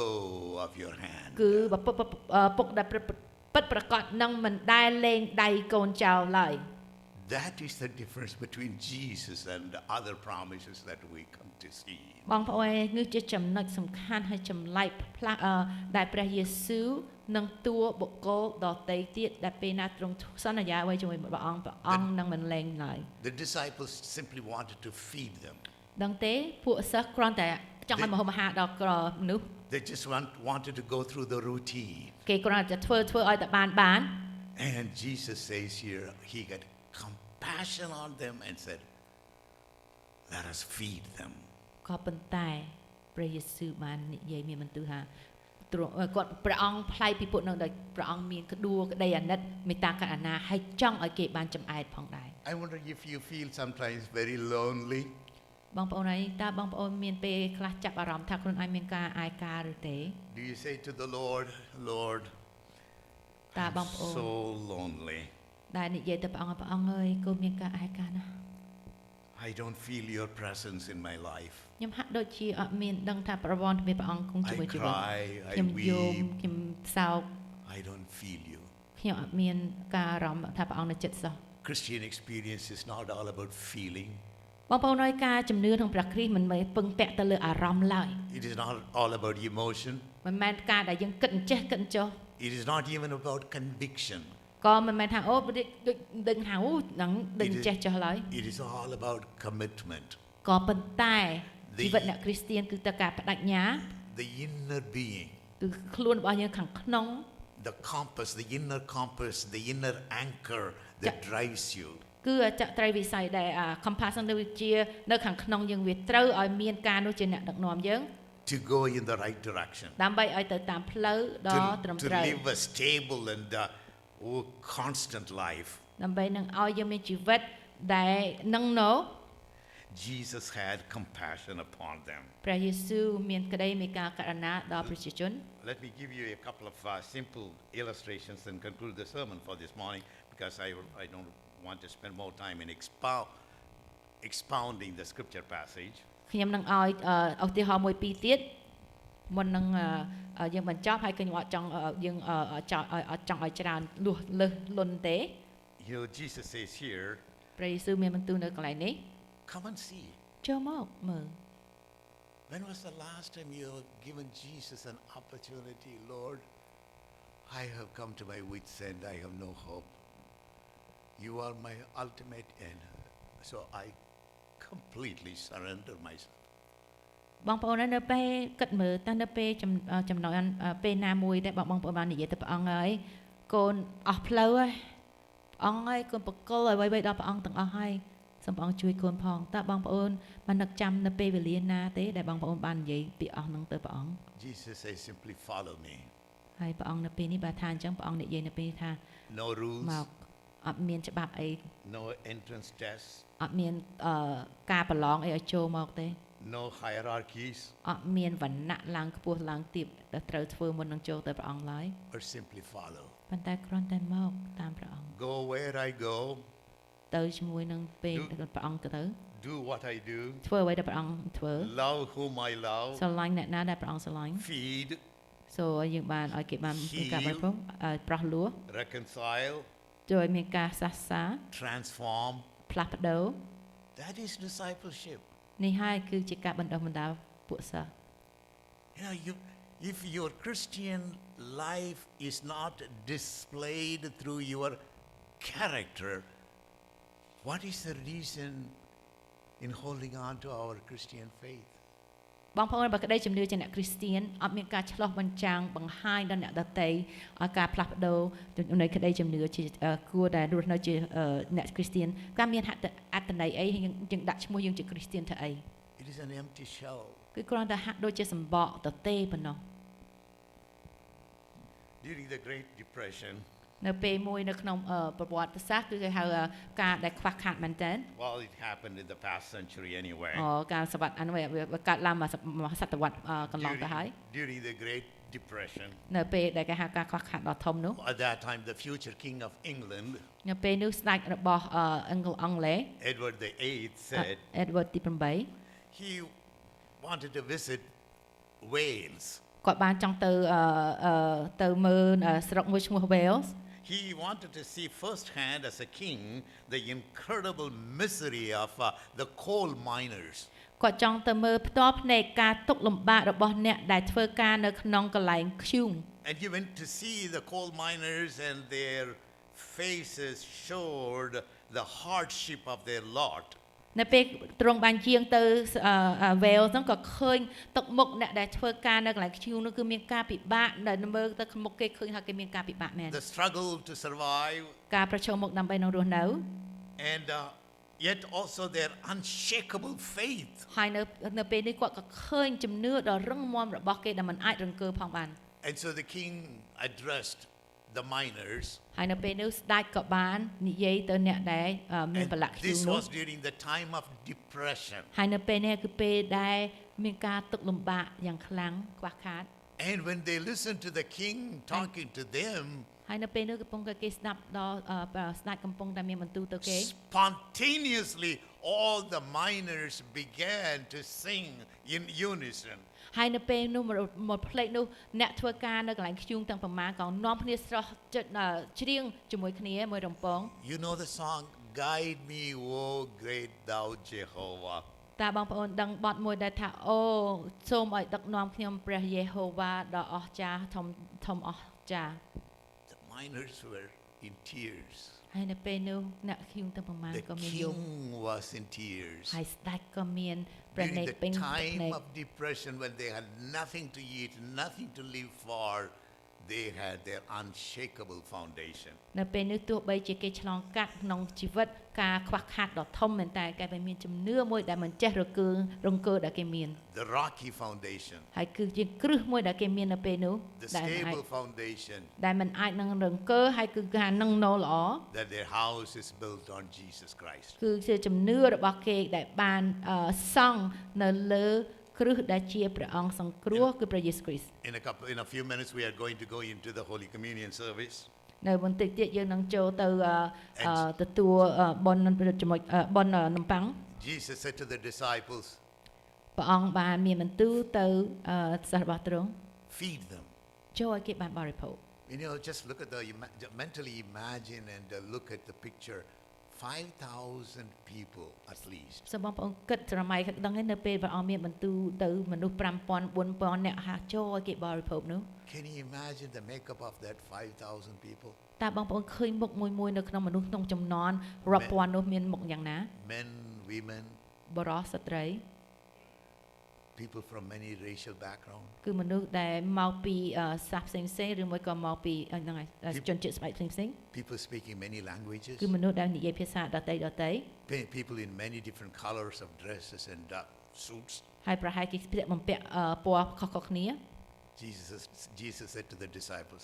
"You feed them." ព្រះអង្គបានមានបន្ទូលទៅសិស្សថាឯងរាល់គ្នាទៅឲ្យគេបរិភោគ You came to this retreat and you've been here for 3 days. ហើយបងប្អូនមកមហាសន្និបាតនេះនៅក្នុងកំឡុង3ថ្ងៃ In a few hours you're going to go back to your homes. ហើយនៅប្រហែលម៉ោងទៀតបងប្អូននៅត្រឡប់ទៅផ្ទះវិញ You'll get back to your work beginning tomorrow. ហើយបងប្អូនខ្លះក៏ធ្វើការស្អែកឡើងវិញផងដែរ And then you'll be running into a lot of people. ហើយបងប្អូននឹងរត់មកហើយនឹងជួបប្រទះគេផ្សេង Coming days, coming weeks and coming years. គឺក្នុងកំឡុងថ្ងៃក្រោយសប្តាហ៍ក្រោយឆ្នាំក្រោយ If you are a disciple of Jesus Christ, feed them. បើបងប្អូនពិតប្រាកដជាសិស្សរបស់ព្រះយេស៊ូវគ្រីស្ទសូមបងប្អូនបានឲ្យគេមានអ្វីបរិភោគ During the Katrina storm, Red Cross and other groups went and set up a lot of feeding centers all over the south.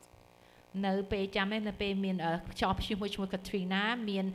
ក្រុមផ្សេងបានទៅជួយដល់អ្នកដែលត្រូវការជំនួយនោះ There were many people who were hungry, they were lost, they lost everything. ហើយក្រុមកាកបានក៏ហមក៏បានទៅជួយក្រុមផ្សេងដែល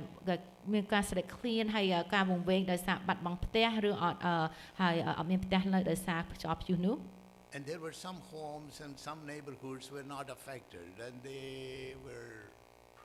maybe middle class wealthy people. នៅពេលនោះក៏មានគេហដ្ឋានខ្លះដែលល្អវានៅប៉ះពាល់ដោយសារខ្យល់ក៏នៅក្នុងកន្លែងល្អផងដែរ About 10 days into the relief work being done by the Red Cross, នៅប្រហែលជា10ថ្ងៃនៅពេលក្រោយដែលព្យុះលៀងនោះកើតឡើងហើយកាកបាក់ក្រហមកំពុងតែជួយដល់ប្រជាជននោះ there was a little boy, about 7 or 8-year-old white boy from that wealthy neighborhood walked into the highly devastated neighborhood where the Red Cross was feeding the hungry and the poor. មានកុមារមួយអាយុ8ឆ្នាំគាត់នៅកន្លែងអ្នកមានគាត់ក៏ដើរមកប៉ះចាំមកកន្លែងតែគេអ្នកក្រតែផ្ទះឆេះហើយកន្លែងក្រុមកាកបាទក្រហមនោះបានកំពុងតែជួយជំនួយដល់អ្នកក្រីក្រ The little boy was tempted to go and stand in line and ask for food. មានកូននោះក៏ចង់ទៅឈរតម្រង់ជួរដើម្បីយកមកហូបដែរ But he knew that he was not poor. ប៉ុន្តែគាត់ដឹងក្នុងដួងចិត្តថាគាត់មិនមែនជាកុមារដែលត្រូវមានក្រីក្រហើយមិនត្រូវការម្ហូបនោះទេ So he was in and out of the line. ប៉ុន្តែគាត់ចូលម្ដងចេញម្ដង Finally one of the volunteers asked him. ហើយចុងនោះក៏មានអ្នកស្ម័គ្រចិត្តមួយសួរ Son, what do you want? កូនកុមារកូនឯងចង់បានអីហ្នឹង And the little boy said, I'm not from this neighborhood. គាត់ក៏បាននិយាយថាខ្ញុំមិនបានរស់នៅក្នុងកន្លែងម្ដុំនេះទេ I am from that he gave the address. I'm from that place. ខ្ញុំនៅម្ដុំកន្លែងនោះ I want something to eat. ប៉ុន្តែខ្ញុំចង់បានអីញ៉ាំដែរ And the volunteer just looked at him and smiled. ហើយអ្នកដែលស្ម័គ្រចិត្តនោះក៏មើលដល់កុមារនោះក៏ញញឹមដាក់ Son, are you hungry? អូកូនប្រុសតើកូនឯងឃ្លានទេ The boy shuffled his feet. កូនក៏ឈរនេះអ៊ីអូអេន And he looked at the floor. ហើយគាត់ក៏មើលទៅដី And nodded his head yes. ហើយគាត់ក៏ឆ្លើយថាបាទ If you are hungry,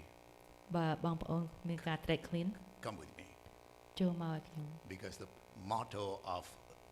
Red Cross is not to feed only the poor. ពីព្រោះក្រុមកាកបាទក្រហមមិនមែនគ្រាន់តែមានមុខងារដើម្បីនឹងផ្ដល់ម្ហូបអាហារអ្នកក្រីក្រប៉ុណ្ណោះ If you are hungry, come to us. ប៉ុន្តែបើអ្នកឃ្លាន The bread of heaven that we are going to take part today in the Holy Communion service.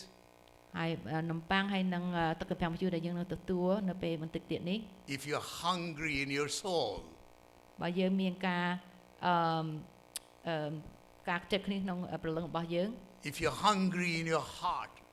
ហើយបើយើងមានការឃ្លាននៅក្នុងដួងចិត្ត if you're hungry for God, ហើយបើព្រះអង្គបើបងប្អូនខ្លាចគ្នារកព្រះអង្គ if you're hungry for Christ's mission,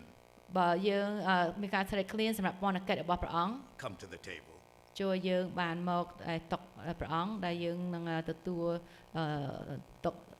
ទំពាំងបាយជូរហើយនឹងប៉ាំងនៅបន្តិចនេះ This table is open for everybody. គឺតុព្រះអង្គបានបើកឡើងសម្រាប់បងប្អូនទាំងអស់គ្នា No one is denied. គ្មានអ្នកណានឹងមិនអាចចូលរួមក្នុងកម្មវិធីនេះបានឡើយ Come, ចូលយើងបានមក see, ចូលមើល participate. ហើយនឹងទទួលចូលរួម God bless us all. សូមបានប្រទានពរ Amen. Amen Thank you Dr. Jacob បន្តទៅនេះកំពុងតែយើងរៀបចំចំណិតនំប៉័ងហើយនឹងយើងមានការដឹកនាំដោយលោកគ្រូសាំញ៉ាវ៉ាន់ខ្ញុំសូមអ្នកស្រី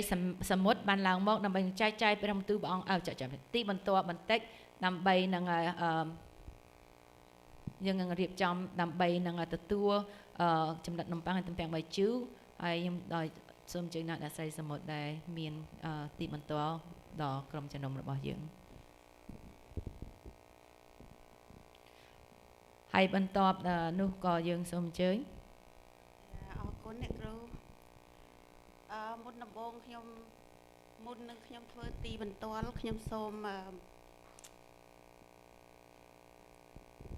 អានដែលគ្រួសារខ្ញុំគិតបានផ្ញើមកបងប្អូនទាំងអស់គ្នានៅក្នុងថ្ងៃនេះប៉ុន្តែវ៉ែនតានៅក្បូបនោះមើលលេងឃើញបាត់ហើយ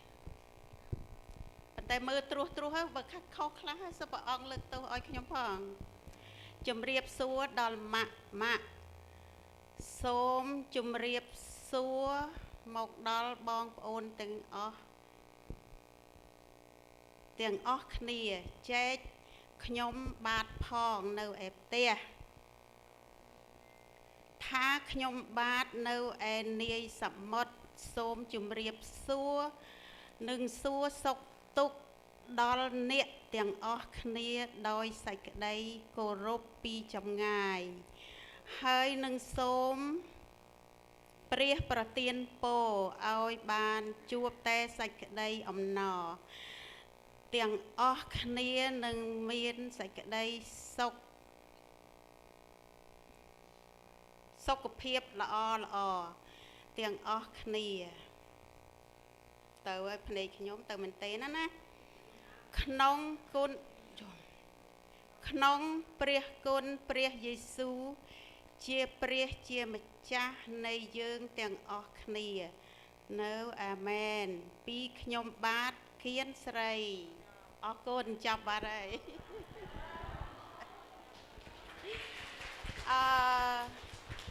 ខ្ញុំសូមធ្វើជាទីបន្ទាល់ពីជីវិតរបស់ខ្ញុំដែលខ្ញុំបានរស់មកនៅជាសប្តាហ៍ថ្ងៃដែលខ្ញុំអត់ចង់កាន់ទេវាញាត់ដៃ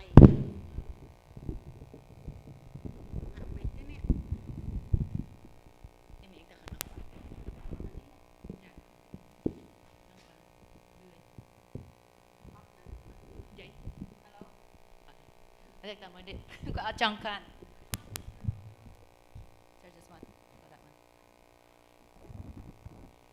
Hello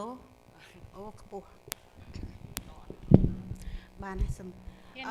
ជាដំបូងខ្ញុំសូមជម្រាបសួរទាំងអស់គ្នាដែលខ្ញុំសូមអរគុណព្រះអង្គដែលខ្ញុំបានរស់មកដល់សប្តាហ៍ថ្ងៃនេះដែលទីបន្ទាល់ពីជីវិតពិតរបស់ខ្ញុំដែលខ្ញុំបានរស់មកនៅសប្តាហ៍ថ្ងៃខ្ញុំនិយាយពីរឿងដែលខ្ញុំត្រូវវាសនឹងវា5ដងហើយបងប្អូនតែពីរឿងមុនយូរ3-4ឆ្នាំមុនខ្ញុំអត់និយាយទេខ្ញុំនិយាយតាំងពី2010មក2011ហើយនឹងមក2020អង្កាលខែ10ខែ2010ខែ9ខ្ញុំបានឈប់ធ្វើការខ្ញុំបើកឡានមកផ្ទះខ្ញុំចុះពីឡានអត់រួចទេបងប្អូនចង្កេះខ្ញុំនឹងជាប់រហូតហើយដល់ពេលនោះមកទៅខ្ញុំក៏បានឈឺជាប់រហូតនៅលើក្រេចំនួន3ខែខ្ញុំឈឺពីខែ10 2010រហូតដល់ខែ2 2011បានខ្ញុំគេមាន appointment ទៅវាសចង្កេះឲ្យខ្ញុំនឹងគេលើកទី4របស់ខ្ញុំឲ្យដែលវាសហ្នឹងណាហើយក៏ខ្ញុំបានជាសះស្បើយរហូតដល់ 2012ខែ2ខ្ញុំបានធ្វើដំណើរទៅស្រុកខ្មែរខ្ញុំអរគុណព្រះអង្គខ្ញុំបានទៅស្រុកខ្មែរ3ខែខ្ញុំនៅស្រុកខ្មែរ3ខែខ្ញុំអរគុណដល់បងប្អូនទាំងអស់ពួកជំនុំនៅគ្រប់ទិសទីដែលខំជួយអធិដ្ឋានឲ្យខ្ញុំរហូតមកដល់ថ្ងៃទីខែ9ថ្ងៃទី17នៅឆ្នាំ2020ខ្ញុំបានឈឺកន្លែងតដែលហ្នឹងប៉ុន្តែគ្រាន់តែវាខុសគ្នាបន្តិចទេហើយខ្ញុំបានជាប់លើក្រេហ្នឹងចំនួនមួយខែជាងទៀតខ្ញុំបានវាសនៅខែ9ថ្ងៃ25 2020តែខ្ញុំនៅតែអរគុណព្រះអង្គខ្ញុំមានកូនប្រសាអាមេរិកកាំងមួយគេនិយាយថាដោយគេធ្វើការនៅកន្លែង hospital ធំគេបានប្រាប់ខ្ញុំថាដូចនិយាយជោគជាមួយយើងអញ្ចឹងណាយកខ្ញុំទៅពេទ្យដល់ពេលទៅដល់កន្លែងពេទ្យហ្នឹងត្រូវវាអញ្ចឹងគេបានប្រាប់ខ្ញុំថាម៉ាក់បើម៉ាក់ឯងដូរចិត្តនៅពេលនេះម៉ាក់ឯងអាចដូរចិត្តបានដូចថាខ្ញុំមិនចង់វាមិនចង់ធ្វើដូចយើងខ្លាចទេណាបងប្អូនដល់ហើយទៅខ្ញុំថាម៉ាក់អត់ខ្លាចទេម៉ាក់អ្នកអត់ខ្លាចទេខ្ញុំប្រាប់កូនថាម៉ាក់កបិតងាប់ម៉ាក់កបិតរស់ឲ្យម៉ាក់ងាប់នៅលើថេបូគេទៅព្រោះម៉ាក់អត់ចង់ឈឺទៀតទេព្រោះម៉ាក់ឈឺមកយូរហើយម៉ាក់ដើមមិនរួចអីមិនរួចមិនចង់ឲ្យម៉ាក់ណែនៅឈឺអញ្ចឹងទេព្រោះអីខ្ញុំដោយថាខ្ញុំវាឈឺច្រើនដងហើយឲ្យម៉ាក់ស្លាប់ទៅព្រោះអីម៉ាក់ចាស់ហើយកូនស្រីខ្ញុំថាអូម៉ាក់មិនទាន់ចាស់ប្រហែលទេម៉ាក់នៅតែក្មេងតើវាប្រឆោតចិត្តយើងតែខ្ញុំអរគុណដល់គ្រួសារខ្ញុំដែលបានជួយឧបត្ថម្ភខ្ញុំឈប់ធ្វើការតាំងពី2010មកគ្រួសារខ្ញុំបានចិញ្ចឹមខ្ញុំរហូតមកទល់សប្តាហ៍ថ្ងៃហើយខ្ញុំក៏បានអរគុណដល់ប្អូនស្រីខ្ញុំនៅអង្គុយខាងក្រោយនោះកាលដែលខ្ញុំឈឺ3ខែនាងបានទៅមើលថែខ្ញុំទាំងយប់ទាំងថ្ងៃតែខ្ញុំសូមអរគុណដល់ប្អូនតែនាងមិនទាន់បានថ្វាយខ្លួនដល់ព្រះអង្គទេប៉ុន្តែខ្ញុំអធិដ្ឋានឲ្យនាងបានទទួលព្រះអង្គដូចជាខ្ញុំដែរហើយក៏ខ្ញុំសូមឲ្យព្រះអង្គប្រទានពរឲ្យគេមានកម្លាំងហើយនឹងគេបាននៅថែរក្សាខ្ញុំតទៅមុខទៀតដូច្នេះខ្ញុំសូមផ្ដាំដល់គ្រួសារខ្ញុំ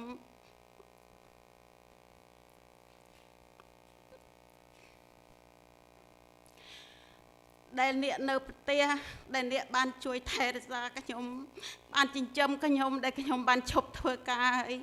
ក៏អ្នកនៅតែចិញ្ចឹមខ្ញុំរហូតមកតែខ្ញុំសូមអរគុណដល់គ្រួសារខ្ញុំហើយក៏សូមឲ្យព្រះអង្គប្រទានពរគាត់ឲ្យគាត់មានកម្លាំងទៅថ្ងៃក្រោយខ្ញុំអរគុណព្រះអង្គដែលព្រះអង្គបានទុកជីវិតខ្ញុំមកទល់ឥឡូវនេះហើយក៏ខ្ញុំឮថាប្រជុំស្ត្រីដែលខ្ញុំវាសនៅខែ9 2020ខ្ញុំតែងតែឲ្យបងប្អូនពួកជំនុំអធិដ្ឋានឲ្យខ្ញុំបានជា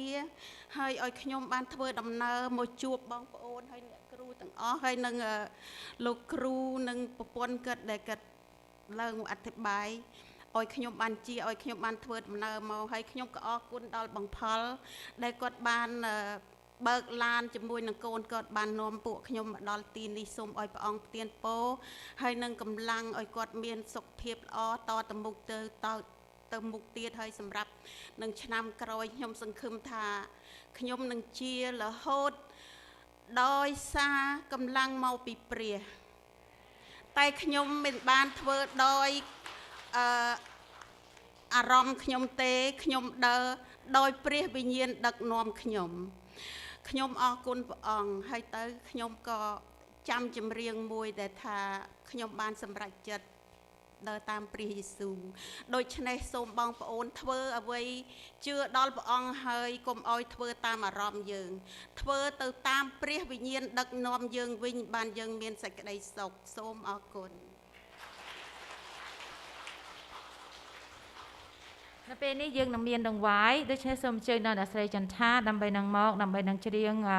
ដង្វាយហើយសូមក្រុមដង្វាយឡើងមកឈរដើម្បីរៀបចំហើយខ្ញុំនឹងទិដ្ឋានដង្វាយហើយដល់ពេលដង្វាយហើយយើងនឹងធ្វើ communion សូមឲ្យយើងបានរៀបចំខ្លួនព្រះអង្គចាស់គុណអរគុណព្រះអង្គនៅការបង្ហាត់បង្រៀនទាំងប្រមាណអរព្រគុណព្រះអង្គដែលទ្រង់ហៅគោម្នាក់ៗមាន purpose right now we come to you ព្រះអង្គហើយដែលមានទីលើកដង្វាយគឺជាឯកសិទ្ធិ បើបងប្អូនយើងណាមិនអាចដាក់បានក៏អត់អីដែរពីព្រះអង្គជ្រាបថាការខ្វះខាតព្រះអង្គនឹងផ្គប់ផ្គង់ឲ្យចំពោះអ្នកដែលជឿព្រះអង្គតែតែមានអំណរចង់ថ្វាយដង្វាយដើម្បីឲ្យប្រតិកិច្ចការងារព្រះអង្គរឹតតែចម្រីកឡើងទៅសម្រាប់ប្រទានពរដល់អ្នកដែលថ្វាយអ្នកដែលថ្វាយក៏អត់អីដែរកូនអរគុណព្រះអង្គហើយគុណសូមគ្រប់ការទាំងអស់នេះនៅក្នុងព្រះអង្គនាមព្រះអង្គចាស់ព្រះយេស៊ូវគ្រីស្ទអាមែន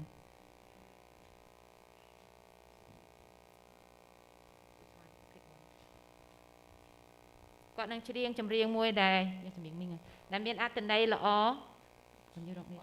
ចាដែលមានអត្ថន័យល្អសម្រាប់ពេលយើងលៀងព្រះអង្គម្ចាស់នឹងរៀបចំចិត្តនឹងទទួល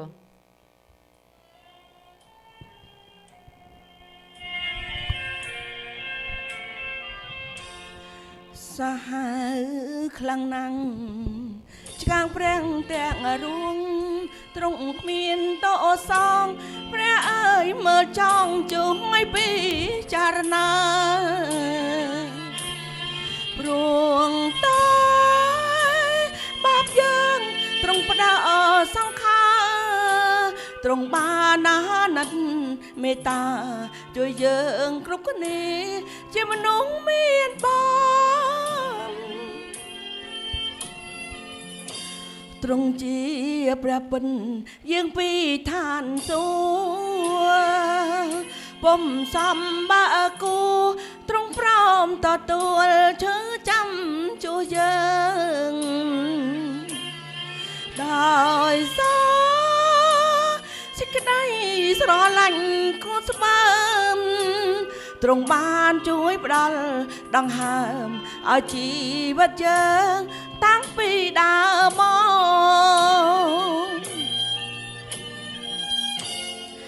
អោព្រះយេស៊ូវអើយ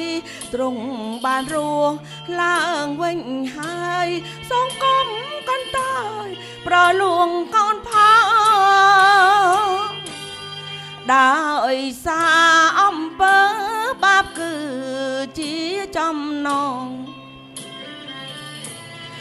ដែលចងកូនឆ្ងាយពីព្រះអង្គរួរងទុកលំបាំងផងគឺជាចំណងអរិយសាតាំងដូច្នេះចូលយើងជឿដល់ព្រះអង្គថ្វាយចិត្តដល់ទ្រង់កំនៅបងអង្គពីពេលនេះទៅមានតើទ្រង់ហើយតែជួយតម្រូវហើយអាចនាំយើងឡើងទៅដល់ទីលំនៅឋានសួគ៌សុខអើយពីថ្ងៃ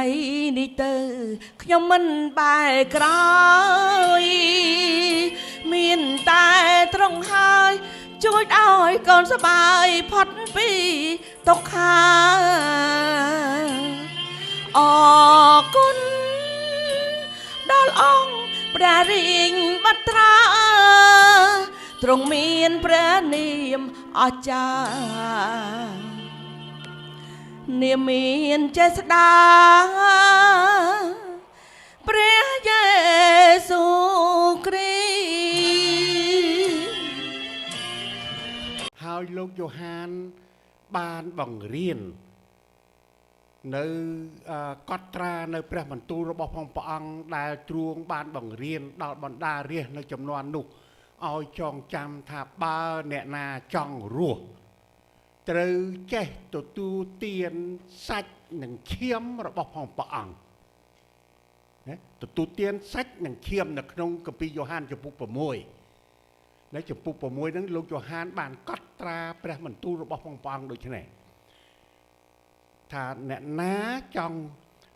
អាយកោអ្នករាល់គ្នាបានទទួលទាននំប៉ាំងដើម្បីឲ្យរស់នំម៉ាណានោះឲ្យរស់ហើយបានស្លាប់ទៅក៏ប៉ុន្តែព្រះអង្គម្ចាស់ព្រះយេស៊ូវគ្រីស្ទទ្រង់មានបន្ទូលថាខ្ញុំជានំប៉័ងដ៏រស់ដែលចុះពីឋានសួគ៌មកសម្រាប់អ្នករាល់គ្នាដូច្នេះនៅពេលព្រឹកនេះយើងមានទឹកទំពាំងបាយជូរហើយនឹងចំណិតនំប៉័ងនៅលើដបតូចនេះ សូមបងប្អូនទទួលយកហើយកុំអាលទទួលទានចាំខ្ញុំជម្រាបជូនហើយយើងនឹងទទួលទានព្រមគ្នាទាំងអស់គ្នាណាបន្ទាប់ពីខ្ញុំអធិដ្ឋានទៅលោកស្វៈពលក៏បានបង្រៀនណាសម្រាប់ឲ្យយើងទាំងអស់គ្នាបានពិចារណាពីការដែលយើងទាំងអស់គ្នាធ្វើពិធីលាមព្រះម្ចាស់នេះបានជានៅក្នុងព្រះគម្ពីរករិនថូសជំពូក11ពីខ23ទៅលោកស្វៈពលបានបង្រៀនថាសេចក្តីទាំងអស់នេះខ្ញុំបានទទួលពីព្រះអម្ចាស់មកដើម្បីនឹងប្រាប់ដល់អ្នករាល់គ្នាសូមឲ្យអ្នករាល់គ្នាបានពិចារណាតើមានន័យយ៉ាងណាពាក្យដែលថាពិចារណាមុននឹងទទួលទានចំណិតនំប៉័ងនិងទឹកទំពាំងបាយជូរនេះ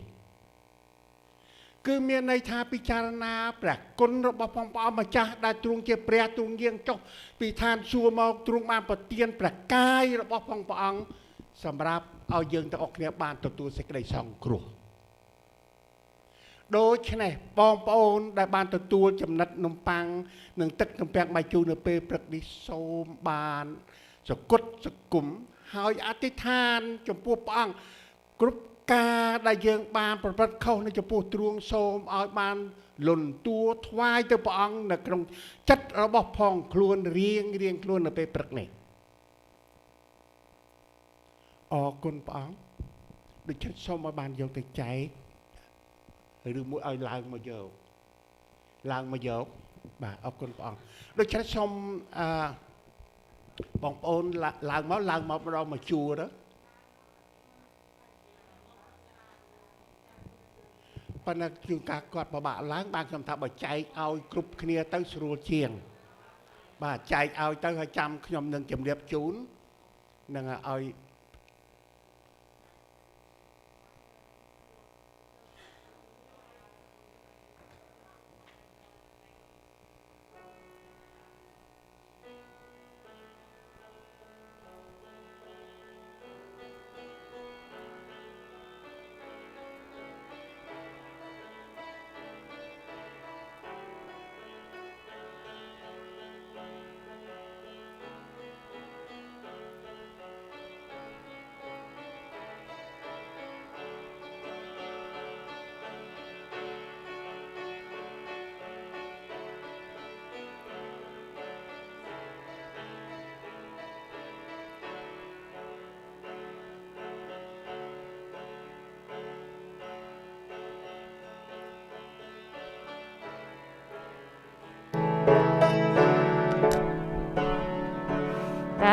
អ្នកចង់រួម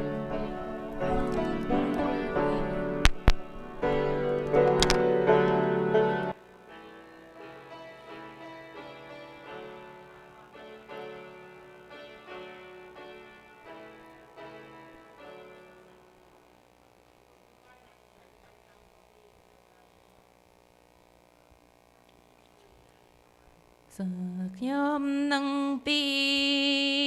ឈើឆ្កាងអចាជាទីព្រះអង្គសូកើជួខ្ញុំនៅខ្ញុំរាប់ខ្លួនជាទីអាសាក៏បបងចៅក្រមចិនធំព្រះយេស៊ូ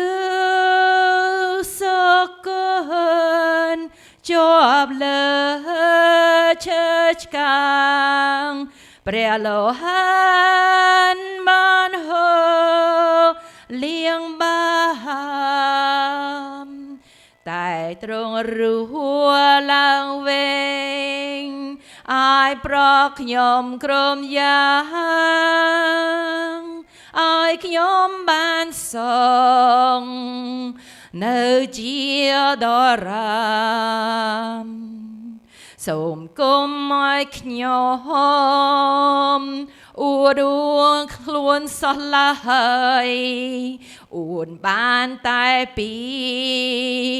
ព្រះដ៏ឧត្តម ដែលទ្រង់សុគន្ធលើឈើឆ្កាងហើយដើម្បីនឹងជួយសង្គ្រោះដល់ខ្ញុំចូលយកមើលរបួសចូលមើលរបួសដែលទ្រង់ទទួលទាំងនៅព្រះសេព្រះបាទព្រះអង្គការខ្ញុំនឹងឃើញនឹងមានចិនក្ដួលសូមធ្វើម្ចាស់ផងលើខ្ញុំគ្រ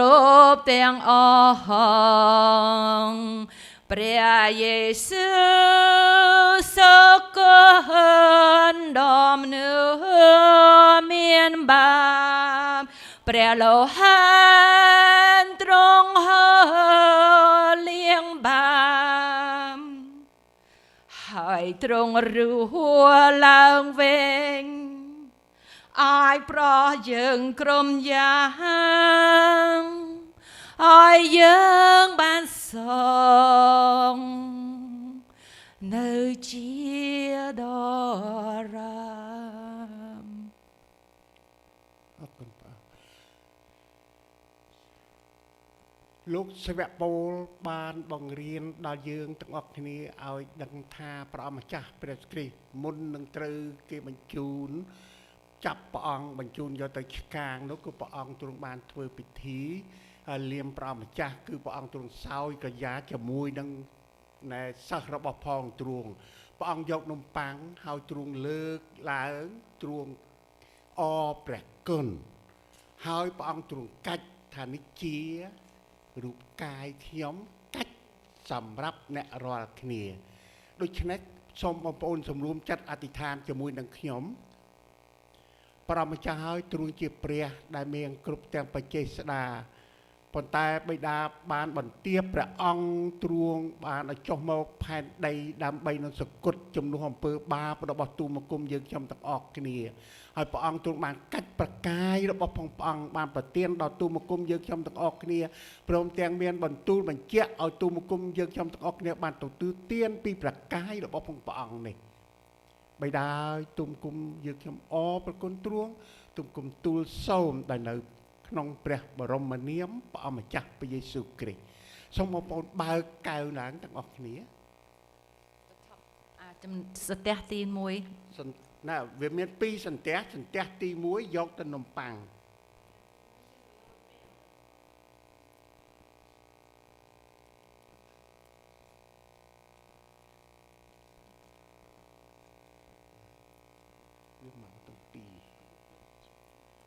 វាមកទាំងពីរ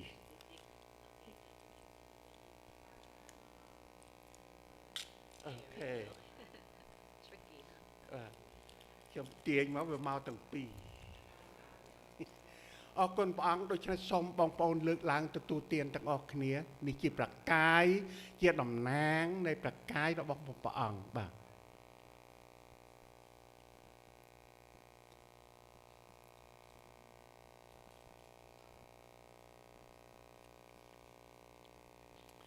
បន្ទាប់ពីទទួលទាននំប៉័ងរួចហើយក៏ព្រះម្ចាស់ទ្រង់ជាព្រះទ្រង់យកពេងណាយកកែវនៅចំនួននោះស្រាតំពាំងបាយជូរព្រះអង្គទ្រង់យកមកហើយទ្រង់មានបន្ទូលជាពាក្យប្រៀបប្រដូចថានេះជាឈាមខ្ញុំក៏ប៉ុន្តែនៅពេលព្រឹកនេះយើងទាំងអស់គ្នាមានទឹកតំពាំងបាយជូរដែលជានិមិត្តរូបពីព្រះលោហិតរបស់ផងព្រះអង្គដូច្នេះយើងត្រូវទទួលទានលោហិតរបស់ផងទ្រង់ដោយទឹកតំពាំងបាយជូរដែលជានិមិត្តរូបនេះដូច្នេះសូមបងប្អូនជំនុំចិត្តអធិដ្ឋានជាមួយនឹងខ្ញុំម្ដងទៀតព្រះអម្ចាស់ទ្រង់ជាព្រះដែលទ្រង់សពប្រារតីទ្រង់បានបង្ហូរព្រះលោហិតរបស់ព្រះអង្គមកដល់ទូលមកគុំយើងខ្ញុំទាំងអស់គ្នាដើម្បីឲ្យទូលមកគុំយើងខ្ញុំបានស្អាតនៅចំពោះទ្រង់ដើម្បីឲ្យទូលមកគុំយើងខ្ញុំជាអ្នកទទួលទានមានជីវិតរស់នៅជាមួយនឹងព្រះអង្គដូច្នេះទូលមកគុំអរព្រគុណទ្រង់ទូលមកគុំទូលសូមដែលនៅព្រះបរមនាមព្រះម្ចាស់ព្រះយេស៊ូវគ្រីស្ទសូមបងប្អូនបើកឡើងលើកឡើងទទួលទានទាំងអស់គ្នាបាទ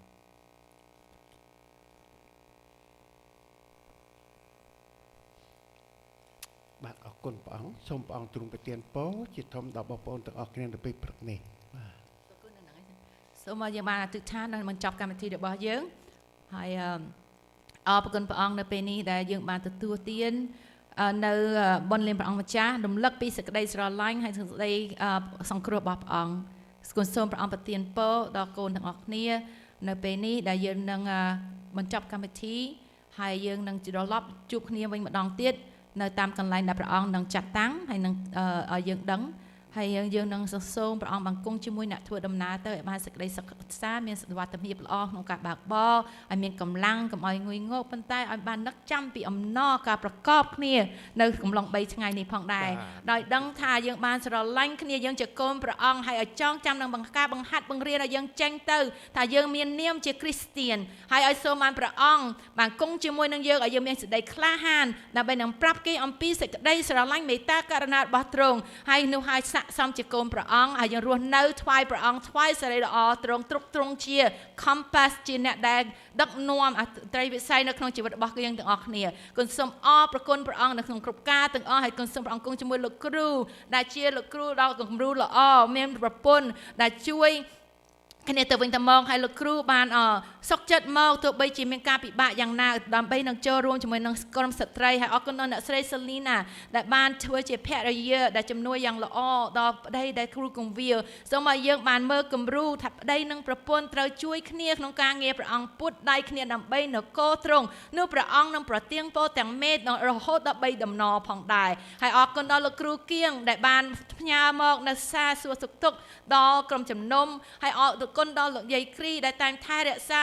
ឲ្យខ្សែដំណឹងល្អរហូតដល់ Jenny គាត់ចង់ឃើញណាស់ចៅកូនចៅគាត់ហើយនឹងមិនតែប៉ុណ្ណោះអ៊ំចម្រើនផងដែរឲ្យបានស្រឡាញ់ព្រះអង្គហើយនៅការដែលគាត់ធ្វើទាំងប្រមាណមិនមានការភ្លេចឡើយព្រះអង្គមិនដែលភ្លេចមនុស្សក៏នៅតែត្រូវតែឃើញការល្អទាំងពនុដែលព្រះអង្គបានចាត់ឲ្យបៅបំរើទាំងនេះបានមកដើម្បីនឹងរស់នៅក្នុងជីវិតនៅផែនដីជាគំរូដល់យើងឲ្យគួរតែយកតាមមិនតែប៉ុណ្ណោះក៏នឹកចាំដល់លោកគ្រូម៉ៅយោដែលគាត់ខំធ្វើដំណើរមកផងដែរប៉ុន្តែមាន emergency ក៏បានទៅវិញដូច្នេះឲ្យបានមកដើម្បីនឹងជួយអធិដ្ឋានឲ្យដង្វាយនៅថ្ងៃនេះទេដូច្នេះគុណសូមអរព្រគុណព្រះអង្គហើយគុណសូម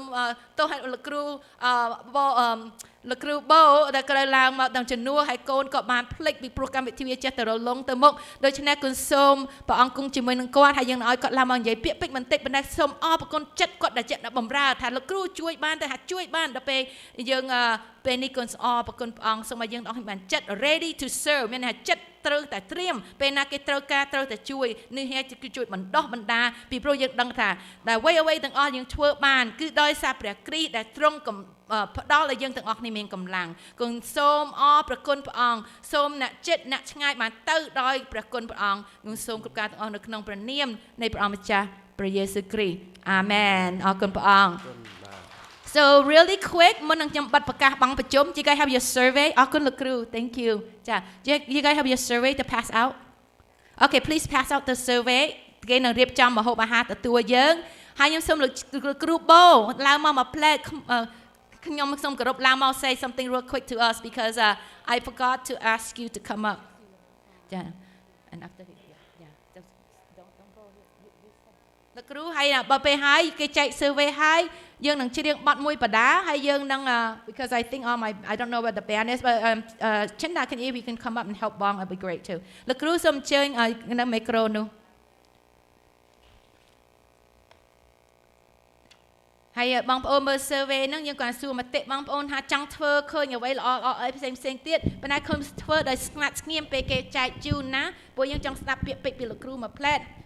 ដែលគាត់ខំមកជាមួយចូលរួមឲ្យមានទឹកចិត្តយ៉ាងណាគាត់នឹងចែកជូនដល់យើងនៅពេលនេះបាទខ្ញុំសូមជម្រាបសួរបងប្អូនទាំងអស់គ្នាខ្ញុំអរគុណណាស់ដែលបានមកជួបជុំគ្នាសប្បាយមែនទែនអរគុណអ្នកគ្រូគ្រីស្ទីណាដែលមិនតាន់បំភ្លេចខ្ញុំព្រោះខ្ញុំរៀបឡើងមកហើយដល់គេអត់អញ្ជើញអត់ហ៊ានឡើងដែរបាទណាខ្ញុំគ្រាន់សូមជម្រាបសួរហើយនឹងមានអ្នកខ្លះដែលមិនទាន់ស្គាល់ខ្ញុំតើខ្ញុំនេះជាអ្នកណាបានដែលយើងបានទទួល message ពីលោកគ្រូJacob ហើយសួរថាតើយើងនឹងជាអ្នកណាចំពោះអ្នកដែលមិនទាន់ស្គាល់ខ្ញុំ ខ្ញុំនឹងខ្មែរគ្នាឯងទេអូខេគាត់តែឈ្មោះបូអែលឡិនគាត់ប៉ុន្តែខ្មែរទេតាមពិតទៅខ្ញុំឈ្មោះបូផាដូចជាបងប្អូនស្រីទាំងអស់គ្នានឹងឯងក៏ប៉ុន្តែខ្ញុំឈ្មោះបូផាជាឈ្មោះស្រីវាព្រោះពេកនេះសុំត្រឹមតែបូបានហើយអ្នកគ្រូគ្រីស៊ីណាគាត់ឲ្យណាtitle ខ្ញុំថាបូនឹងពាក្យបារាំង handsome ទេបាទខ្ញុំថាកាលខ្ញុំមិនទាន់ជឿព្រះខ្ញុំ handsome មែនក៏ប៉ុន្តែឥឡូវនេះដែលខ្ញុំមកជឿព្រះកំពុងនៅក្មេងពីដើមនោះមានតាន់មានចិត្តគំនិតអីចង់ជឿព្រះអីអញ្ចឹងលោកហើយនៅក្មេងនៅសបាយនឹងធ្វើអំពើបាបមានតាន់ដឹងថាខ្លួនឯងធ្វើជាអំពើបាបណាដល់មកជួបគ្នាណាបានបងប្អូនស្រីសេនិយាមកណាពីដើមនឹងអ្នកដែលមិនតាន់ជឿព្រះនៅលើលោកីនេះមានមនុស្សតែ2នាក់គាត់មានតែអ្នកមិនជឿព្រះគឺប្រែតហើយអ្នកជឿព្រះបានឡើងលើឋានសួគ៌ហើយខ្ញុំកាលពីដើមនោះមានតាន់ដឹងពាក្យលើឋានសួគ៌នឹងទៅឯណាមកឯណីណាតាន់តែមកដល់ឈើចនឹងបានស្គាល់គ្នាទៅបានដឹងថាអ្នកគ្រីស្ទៀននឹងយ៉ាងម៉េចក៏ប៉ុន្តែមុននឹងយើងមកទទួលព្រះតាល់តែមានអ្នកណាមួយទាញយើងមកពីព្រោះពីដើមមកបើយើងកំពុងតែសោកនឹងអត់តាន់មានអ្នកណាហៅមកនឹងមិនដឹងជាព្រះនៅកន្លែងណាទេជាពិសេសផ្នែកខ្ញុំទូចផងព្រះនៅឯណាទៅលោកអើយលោកក៏ប៉ុន្តែដោយសារខ្ញុំឮព្រះបន្ទូលតាមកពីទៅបានដឹងថាទាល់តែពាក្យអ្នកនាំមកដូច្នេះខ្ញុំមកនេះជាលើកដំបូងហើយទី1នេះខ្ញុំបានទទួល message ទៅបានដឹងនិយាយថាបងប្អូនស្រីនិយាយពីសៀវភៅនៅនាង Esther ពីម្សិលមិញ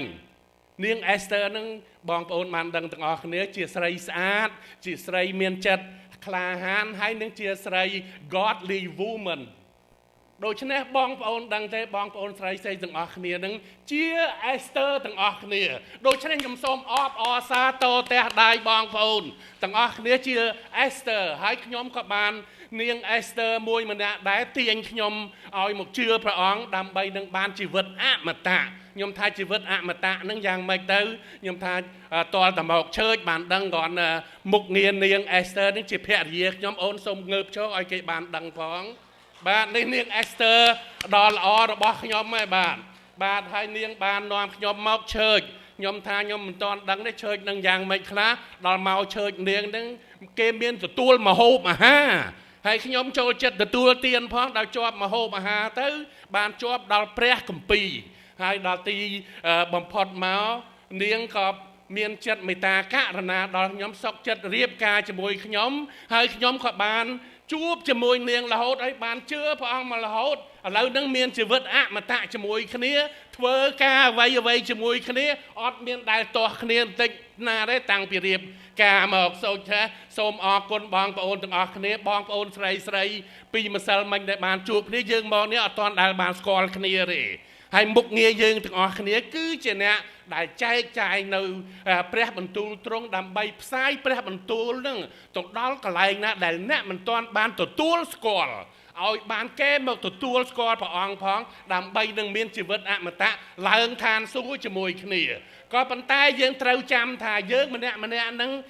ខ្ញុំផ្សេងបងប្អូនមកជឿព្រះក៏ផ្សេងដែរក៏ប៉ុន្តែអ្វីទាំងអស់ព្រះអង្គបានចាយបានចែង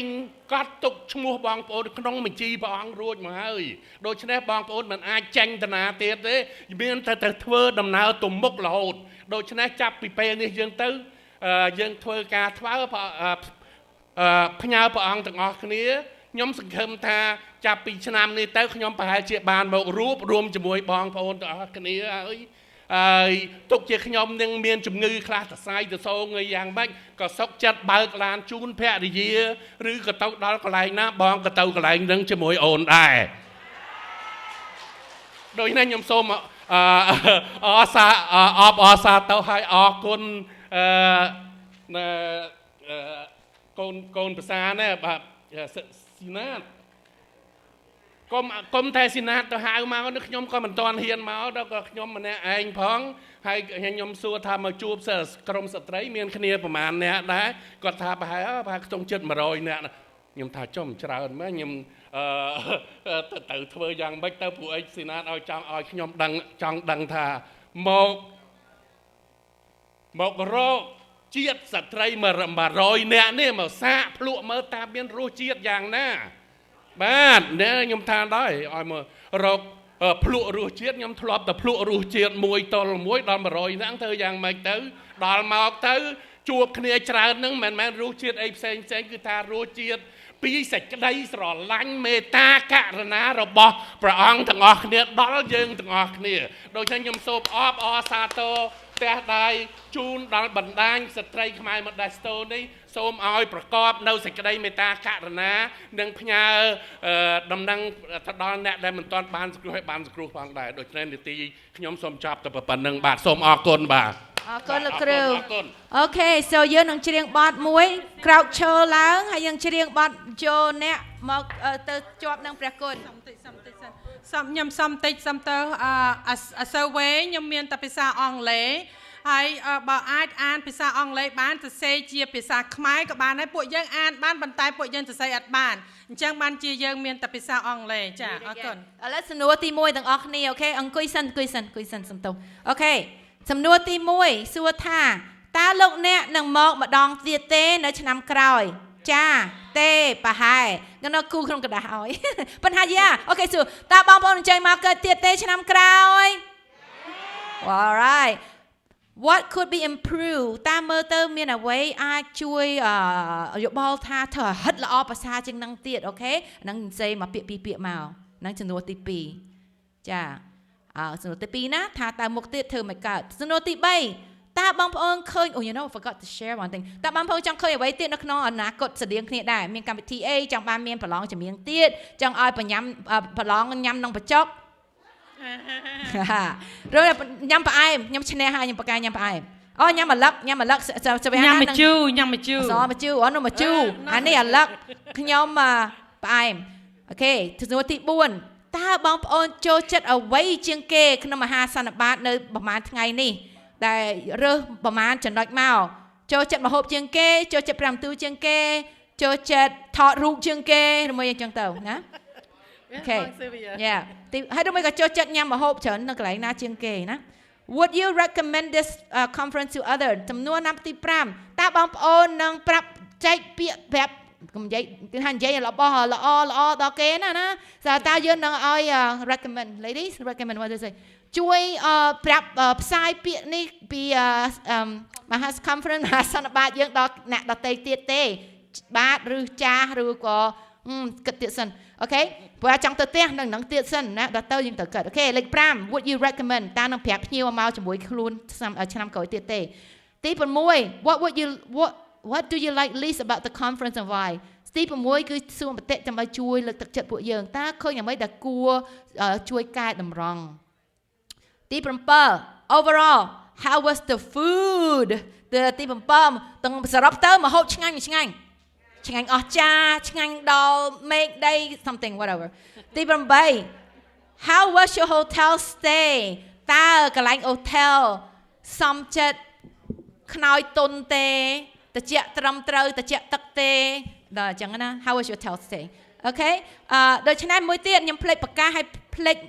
គាត់ឲ្យមិនភ្លេចយើងទៅចាប់ផ្ដើមយើងមានកម្រិតមួយហើយយើងនឹងប្រកាសឆ្នាំក្រោយទៀតក្រុមខ្ញុំទាំង4នាក់ព្រះអង្គបានដាក់ក្នុងដួងចិត្តថាយើងចង់ឲ្យបងប្អូនឆ្នាំយើងឃើញជំហានយើងតែងតែមានមុនដំបូងបងប្អូនដឹងទេខ្ញុំចង់ឲ្យប្រវត្តិឆ្នាំទី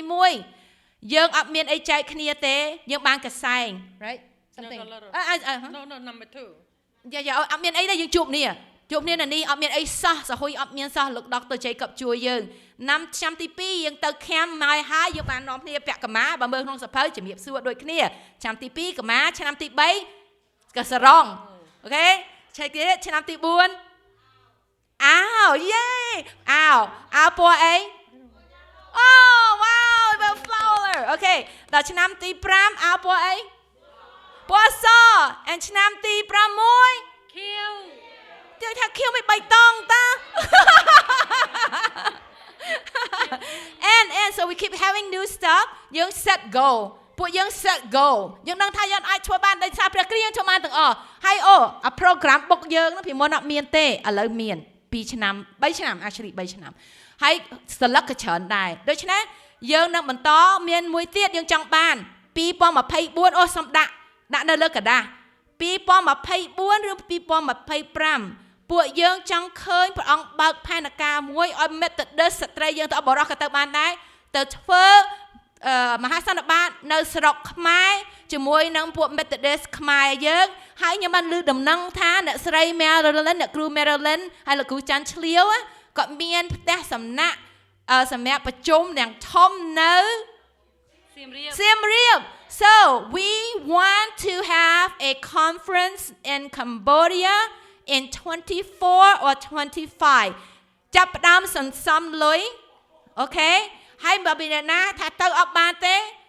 Dr. Lee ហើយនឹងគ្រួសារហើយនឹងព្រះវិហារ Long Beach នឹងជួយសហុយបងប្អូនយើងអូខេ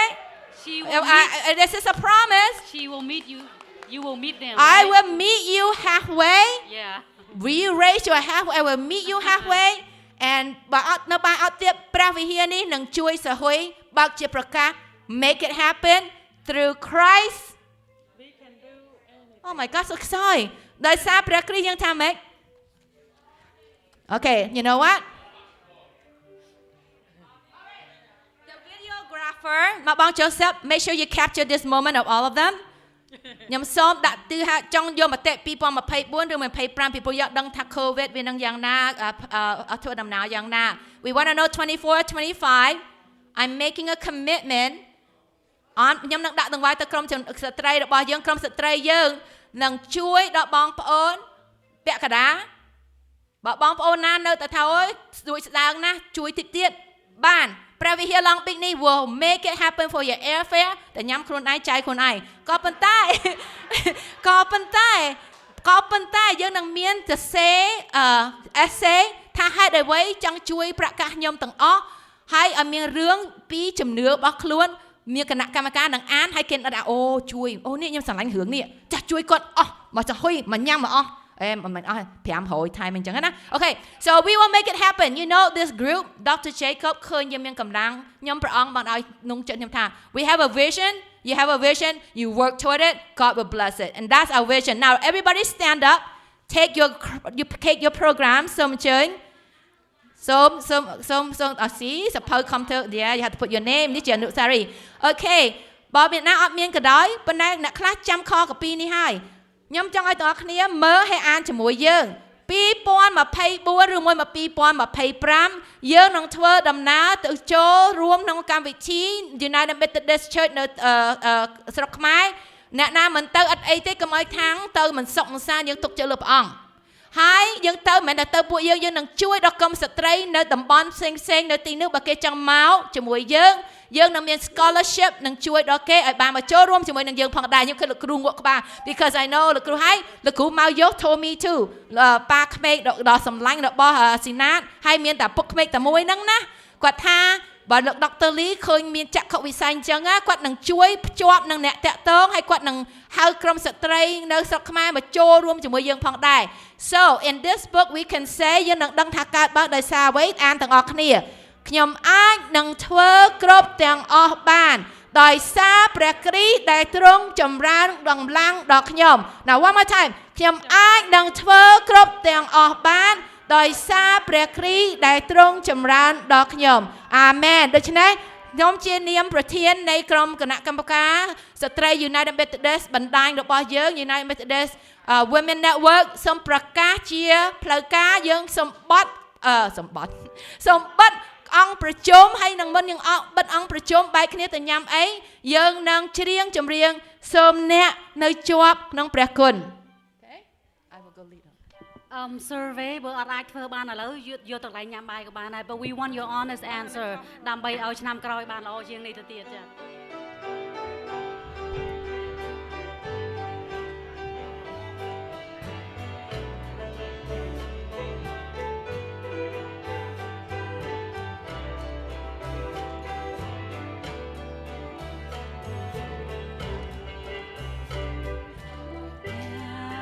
ជាប់ក្នុងព្រះគុណ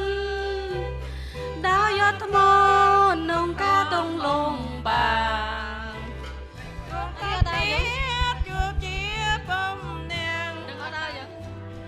នុំចារម្ដងទៀតហូបព្រមសូមអ្នកនៅជាប់ក្នុងព្រះគុណដោយអត់ធន់ក្នុងការកលំលំបាំងជួបគ្នាជួបជាបងនៅព្រះនៃយើងផ្លូវទាំងអាឡ័យពេលនេះយើងឃ្លាសាយឈាមបានពេលវិញ្ញាណនៅគ្រប់គ្នារាល់ថ្ងៃក្នុងព្រះគ្រីស្ទនោះខាងនេះស័យចិនភក្តីដោយសារព្រះអង្គជួបគ្នាទៀតជួបគ្នាដល់កំណត់ពេលសន្មតជួបគ្នាព្រះបានជួបលែងគ្នាដល់ការយូរលងដោយព្រះអង្គបានចាយលោហិនសូមព្រះអង្គចាយសេចក្តីស្រឡាញ់ជួយបំពេញឲ្យចិត្តស្រឡាញ់ពិនសូលះបងចងយកជីវិតថ្ងៃនោះពិនជាជួបមិនខានជួបគ្នាទៀតជួបទៀតដល់កំណត់ពេលសន្មតថ្ងៃត្រង់ប្រប្រានសូមអ្នកទៅឲ្យបានសងសានព្រះប្រទានជាចិនមេត្រីព្រះប្រទានជាចិនមេត្រីព្រះប្រទានចិនមេត្រីអរគុណព្រះអង្គ Hallelujah Let's close in អរគុណព្រះអង្គនៅមហោបអាហារ God, we thank you for this food. We are going to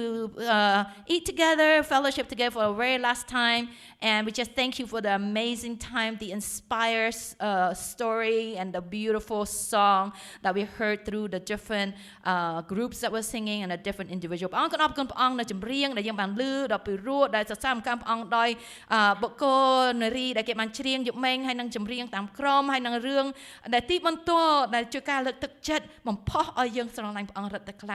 Bless the food សម្រាប់ប្រទានពរម្ហូបអាហារនេះឲ្យយើងបានមកចំអែតដល់រូបកាយរស់នៅដើម្បីមានសុខភាពល្អមួយថ្ងៃទៀតក៏ប៉ុន្តែកុំឲ្យយើងភ្លេចថាយើងត្រូវជួយដល់សង្គមហើយជួយទៅចំអែតគេមិនមែនគ្រាន់តែដំប៉ាំងឬមួយក៏សឡការីឬមួយក៏បាយឆាឬមួយក៏សាច់គោអាំងក៏ប៉ុន្តែដោយសារព្រះបន្ទូលព្រះអង្គដែលយើងត្រូវនាំទៅដល់សង្គមរបស់យើងផងដែរគុណអរគុណព្រះអង្គគុណសូមគ្រប់ការទាំងអស់សូមថ្វាយសិរីល្អ